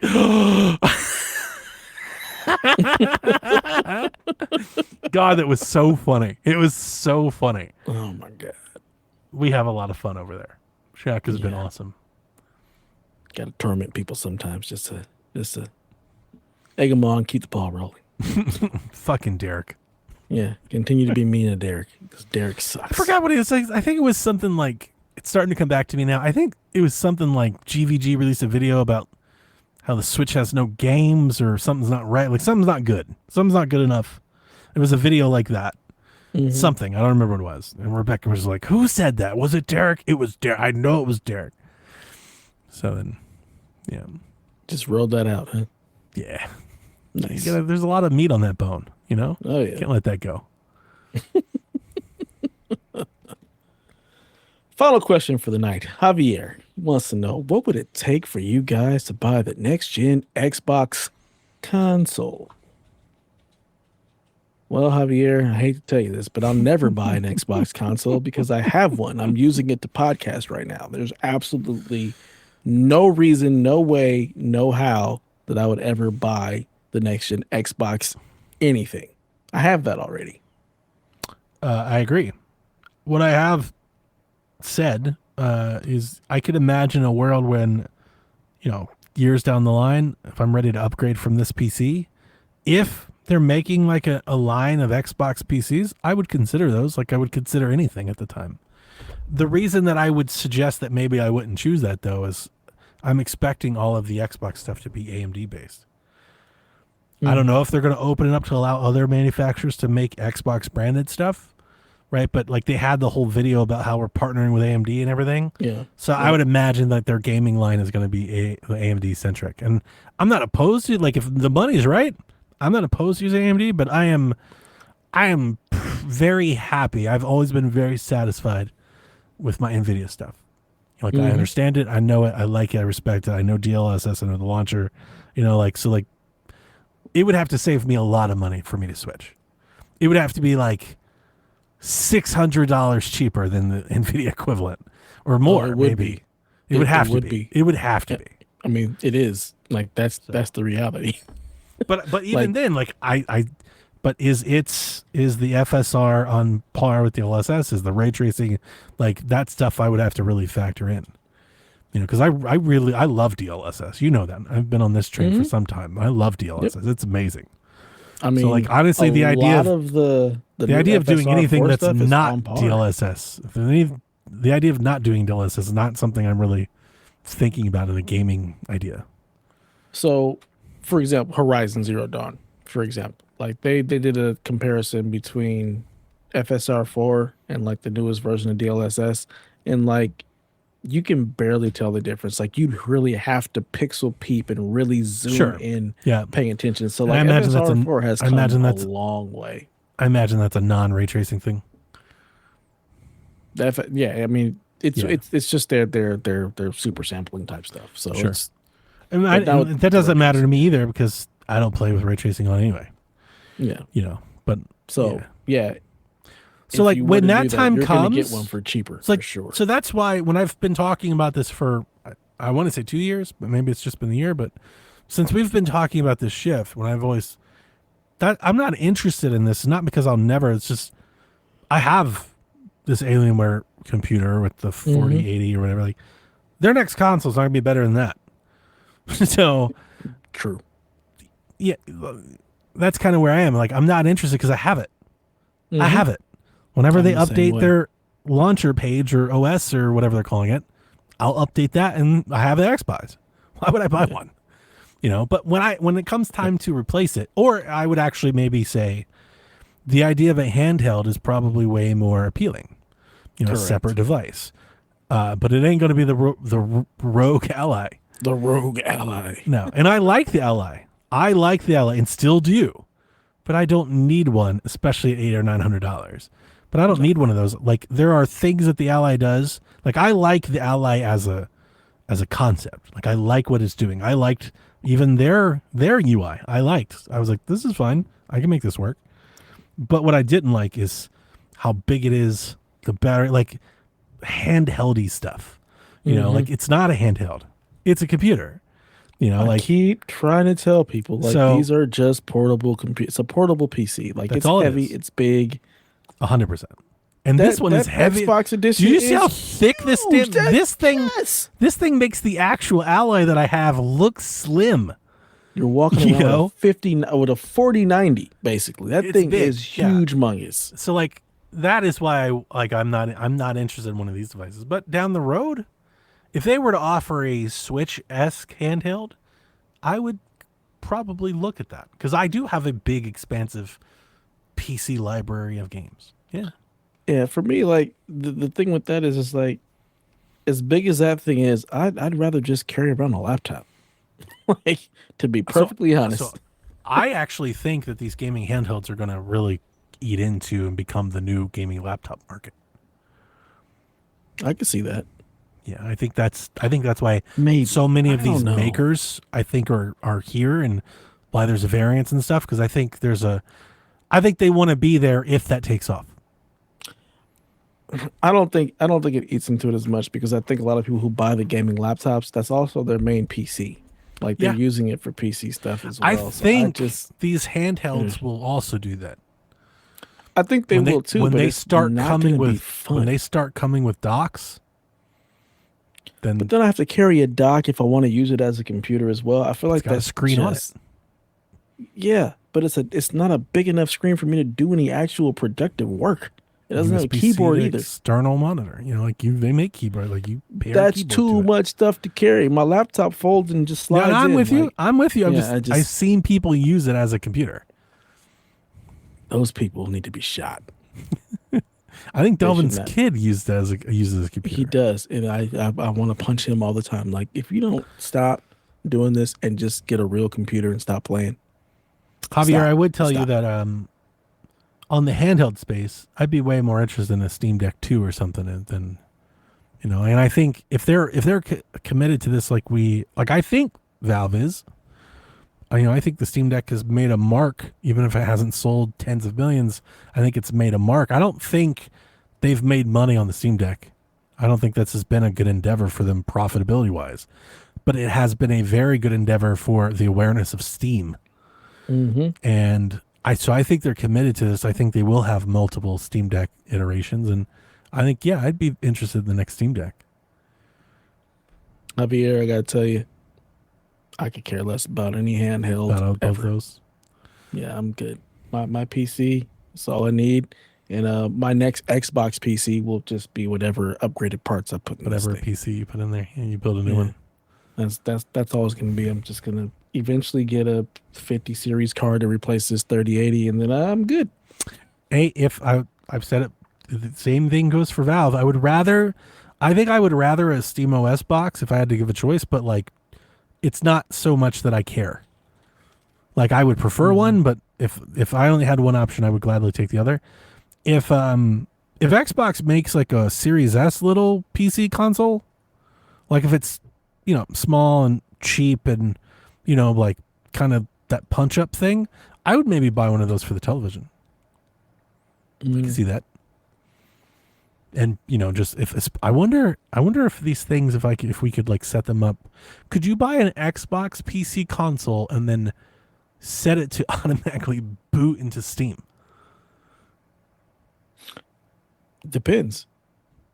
You should be able to do that, right? Is it running where you can kind of dual boot and choose how it starts up? I mean, if they're making a PC, I presume they're with a desktop mode. That's my expectation. You're going to be able to because what they've shown us is not an OS. What they've shown us is the Xbox app tailored for a mobile experience, but it's not an OS. They're stripping out things of Windows on this device, but it's not a new OS. It is Windows. It's less bloated Windows, but it is Windows. So it means you should have the control to customize that experience as much as Windows allows now. And you can do that now. I was going to say, I have just fresh Windows, so there's no real Windows bloat there. I can get rid of all of that. So, yeah. But yeah, I told Delvin why you couldn't boot when you Steam were OS off and the desktop podcast mode. that week, we had talked about how open would they make this box and stuff. And it dawned on me because I've done some emulation on Series S. You can pay a fee to unlock the Xbox into dev mode now. And I wonder if that's how they would back to it. It's a Windows PC. It has this console experience out of the box. And if you want to get into PC gaming, if you want to get there and get into the store and stuff, you could pay a $20 dev fee, a license fee, and unlock the desktop mode of the device. I can't hear you. I'm on the podcast. What? You with family? That's no problem. What? No. Get out of here. Go talk to your mother. I'm podcasting. Goodbye. No respect. Just utter disregard for fathers and what they're doing. Just comes in, just moves the mic out of the way. Hey, I needed to ask you a question. Like you'd think that he'd go ask his mom, seeing how I'm busy, but No. he decides that I'm still gonna go bother dad with these things. Yeah. It is what it is. Screw you, Xbox. Facts. Hey. Yeah, no. Yeah. Oh. Oh well. That's the other thing. It's not, with them firing everybody and closing studios, it's not really fun. No. That's the thing Not that at I'm all. really, I am somewhat interested. Like, the last time I was talking with Sean, we kind of did a little bit about this, because it's like, you shouldn't really, honestly, as a customer, you shouldn't really care what these, like, you shouldn't pay attention to it. You should just buy the product and enjoy the things you want, right? But like I do care. Like, I'm spending a lot of money. I want to like, or at least think that I like these things I'm funding into. Like, I know. And like, with any company, like, you can look at the people that make your phone, your shoes, and everything. You can do this to the nth degree. But when Sean was saying, I was like, yeah, but like, I don't care about any of those things, but I do about these things. And I think the difference being, I love these things.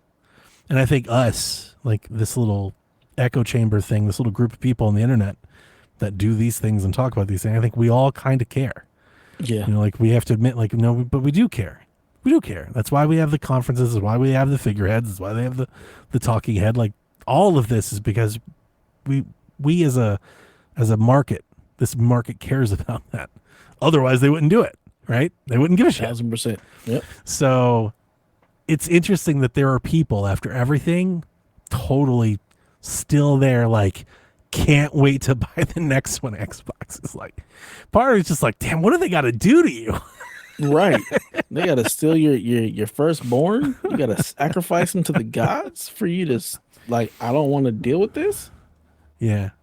Because, it just doesn't feel good. It's like, man, I can't wait to buy that handheld from the company who just fired everyone.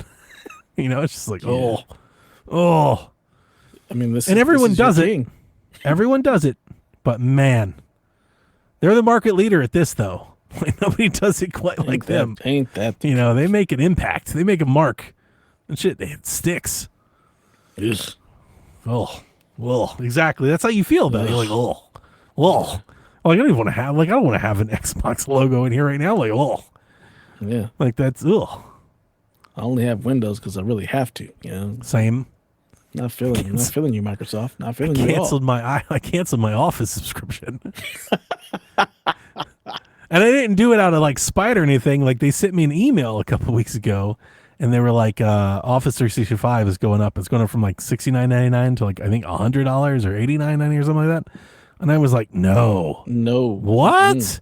What? You're charging Netflix money for? Absolutely not. I'm surprised you don't get it free through work. I don't. So I do. I have a work account. Like, I can use that anytime I want.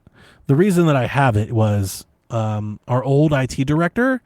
He gave me. I got a discounted subscription. So for the last, I don't know, 8-10 years, since, I don't know, maybe since 365 started, it's been a while. I've paid $29.99 a year for Office. Nice. And because it's so cheap, I just didn't. I was like, that's fine. Because sometimes I've had multiple devices. The reason I've had my personal one, Chromebooks. That makes sense. I can walk around, work with my Chromebooks, and access all my personal files and stuff, without having to move it all to Google Drive or Google Docs. I can do both. Yeah. And that helps with like work, because I use my Chromebook as a daily driver. So, yeah, that's why I was in for $29.98. I was like, yeah, that's fine. $30. It's not a big deal. Yeah.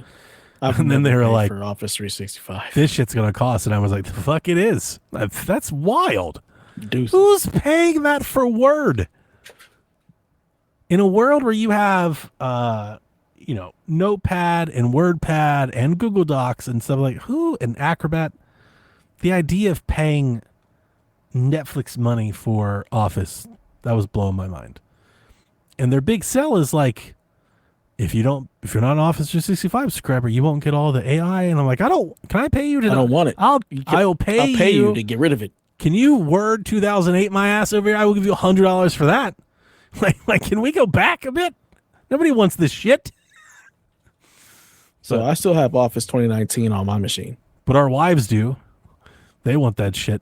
They want My the wife has no, Office she's got Claude 2019 on, and everything she has else. Claude, She doesn't know yet. Copilot, all of that. She doesn't has know that Office you can get 2019 on her machine as well. that you can There's get no Office AI inspired 365. graphic design in PowerPoint just by clicking the AI button, the Copilot button. She uses Canva, so she likes Canva. She's never gonna. That's cool. She's like, I'm not using PowerPoint. She laughs at people who use PowerPoint. He's like, you're still using PowerPoint. So she uses Canva. So she'll never go Nice. to that. But yeah, yeah, we still have D-Life Office says Open 2019 and Office, that stuff. 100% Open Office. It's another good one. I don't use The that idea shit of either. paying $100 or more a year for Office, crazy. For Outlook, Insane. you should pay me for having you. Like, Outlook is awful. How that downfall needs to be. We need a documentary about the fall off of Outlook. I've always hated Outlook. I've never been a fan. I think that's true. I don't think like most email, people agree period. with that. But dude, Outlook at least used to be like tolerable. It was basic. Now it's bad. You Outlook's use the awful. new Outlook. I still use the old Outlook. I and have I'm fine with it. 365 because through work, like we have to use 365. Oh, we have 365 as well, but we're able to use like the older version of Outlook. So not that new thing that I cannot stand. We live in the future. Yeah, I'm like, no, I'm not. Most people try to use the browser version of Outlook. I'm like, go right ahead. I won't be doing that. So I'm gonna bad. Stay here with. I use it, but it is not great. I don't. Especially like it's it at all. Excel. If I'm trying to like move like You can't. SQL tables around, it's a nightmare. Yeah, I still It's use so the bad. app. I don't use any of that online web browser based. No. Yeah, when I was in college, I had local download keys for 2016. Mm-hmm. I've always wondered if I could ever like refine those, but I'm still gonna. I'm gonna still work. I don't pay anything for it. It's fine. Yeah, I think we got Office 2019. I think was the last one that we got where we actually just got a regular key. It wasn't 365. It was like $10. So Nice. I'm gonna keep that and just keep putting it on every Send me new one of build those. that I have. It only has three activations, so I can't. Oh, I just thought you had a bunch at the office. No. This was like the employee purchase. Okay, I got you. Yeah, so I bought one and it's installed on this machine, my wife's machine, and one of my kids' machines. So I'm out of installs. Yep. And every time I like put in a new motherboard, I have to reactivate everything. So my Game Pass runs out like that. It's a wrap. That's it. When does it expire? Let's go find out, Dev. It's a good question. Yeah, I have no idea. People used to sign up to Game Pass because Donnie Reese told them to. That ship If I has could sailed. sell it back, I would at a discount. I'd be like, Please, hey, just can I get take half of this. this back? Can I trade it back to like 2 for 1? I'll eat the half. I get it. But I would if I could. I wish you could too. Give it I sold my codes. I That know. helped fund my Switch. No, so I told Sean on this podcast to help fund my Switch. That didn't, and that blew my mind. It did blow my mind. I was shocked when I remembered because Sean was with me when I was selling those keys. We were on the phone together. I sold those keys to fund that N64 splurge, where I was like, I need 100 box games from Japan. Like, you know, like that. I sold all those keys to fund that nonsense. So, Still, money better spent. 100%. Game passes. Yeah. No, thank you. Y'all can keep I it. think it's good. I mean, Game Pass is a great service if you don't buy games. Right. It's a less great service when you buy a lot of games. That's what I've said since the beginning. You know, like I'm buying all these games. They're like, hey, RoboCops. I'm like, yeah, I already bought it. Which is why I never understood why Delvin had it. I'm like, Delvin, you just buy everything. Why are you subscribed to Game Pass? And then you play everything on your PlayStation. I'm like, why are you doing this? I'm so glad I was able to convince him to get rid of his used to damn be Xbox. here in my Microsoft account, and now I don't see it. I imagine you can look at it in the Xbox app. You think? Yep, I'm sure you can. But I used to go to my account profile subscriptions, and it would tell me my Game Pass thing. And now this is all different. I don't see Game Pass here at all. It just tells me my Office 365 is about to expire on August 1st. That's ridiculous. That's weird. All right, so let's open up the Xbox app.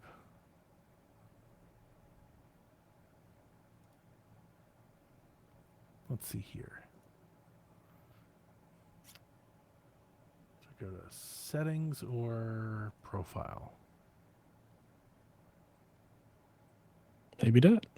Maybe they don't want you to know when it expires. Settings.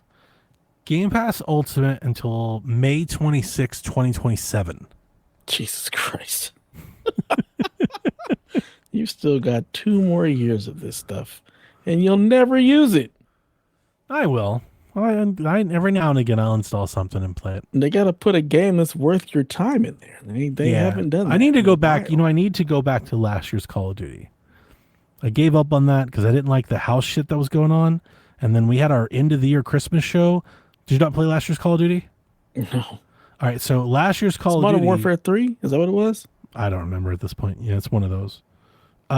It was good. Like the opening mission I was digging. Looks great, plays great. I was like, yeah, this is great. And then you get to this house. And it's like a home base. And in the house, there's like all these hidden puzzles, like blacklight writing on the wall and safes. And you got to crack all the codes and ciphers to unlock all the rooms and stuff. And like that's your hub. So like you walk around and talk to people.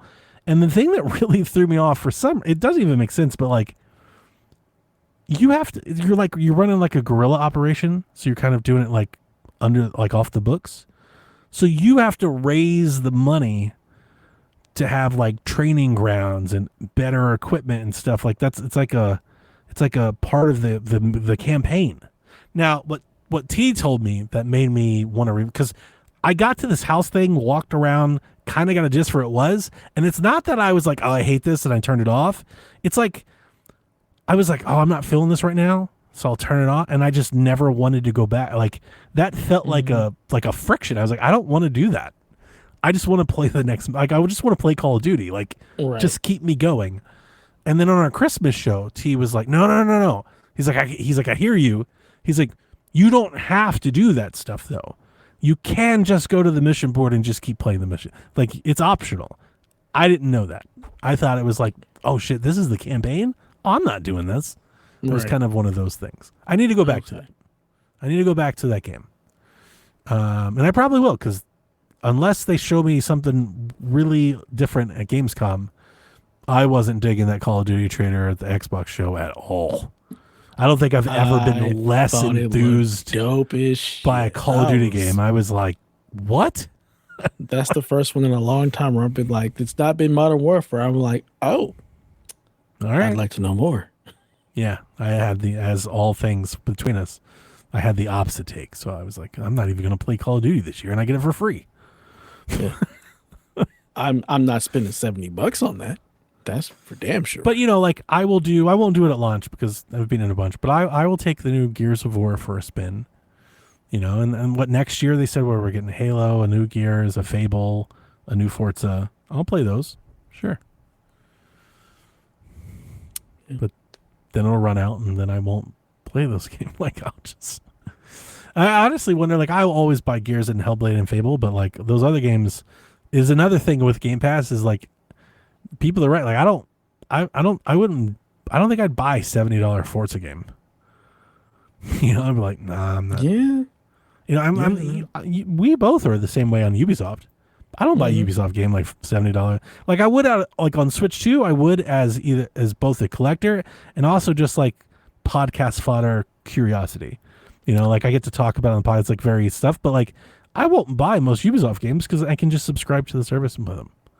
Yeah, that's pretty much what I've always done. I'll subscribe for the not full retail the game. I'll buy them on a discount to have, but not full retail. Not when I could just was it $10, $14, $15? I'll just do that. Yeah, I'm definitely. I haven't bought a Ubisoft. The last Ubisoft game I bought was Prince of Persia. I think was. Oh, you're right. I did buy Prince of Persia. Yeah, I bought Prince of Persia. I was going to say Far Cry, but no, Prince of Persia was dope. Yeah, I bought Prince of Persia twice. That you did. Mm-hmm. Did you ever finish it? My Steam Pro. I'm right at the end. Oh, I got right to the end. I forgot why I got off of it, but I never went back to finish it. Yeah, I think I just watched the ending. I think I just watched the ending. I was like right at the end. Like, Oh wow, I think I was within an hour of beating it, nice. and something else came out, and Yeah, and I don't think I was doing so much in that game. It was just so much. Well, I just never got to the end, and then something else came up, and I stopped playing it. Haven't been that back game since. was fucking good though. Like, Yeah, it was pretty cool. really good. Yep. Man, And they got rid of the developer. that Thanks. sucks. Thanks a lot. And it doesn't suck. Like, of course that sucks, but it also sucks that like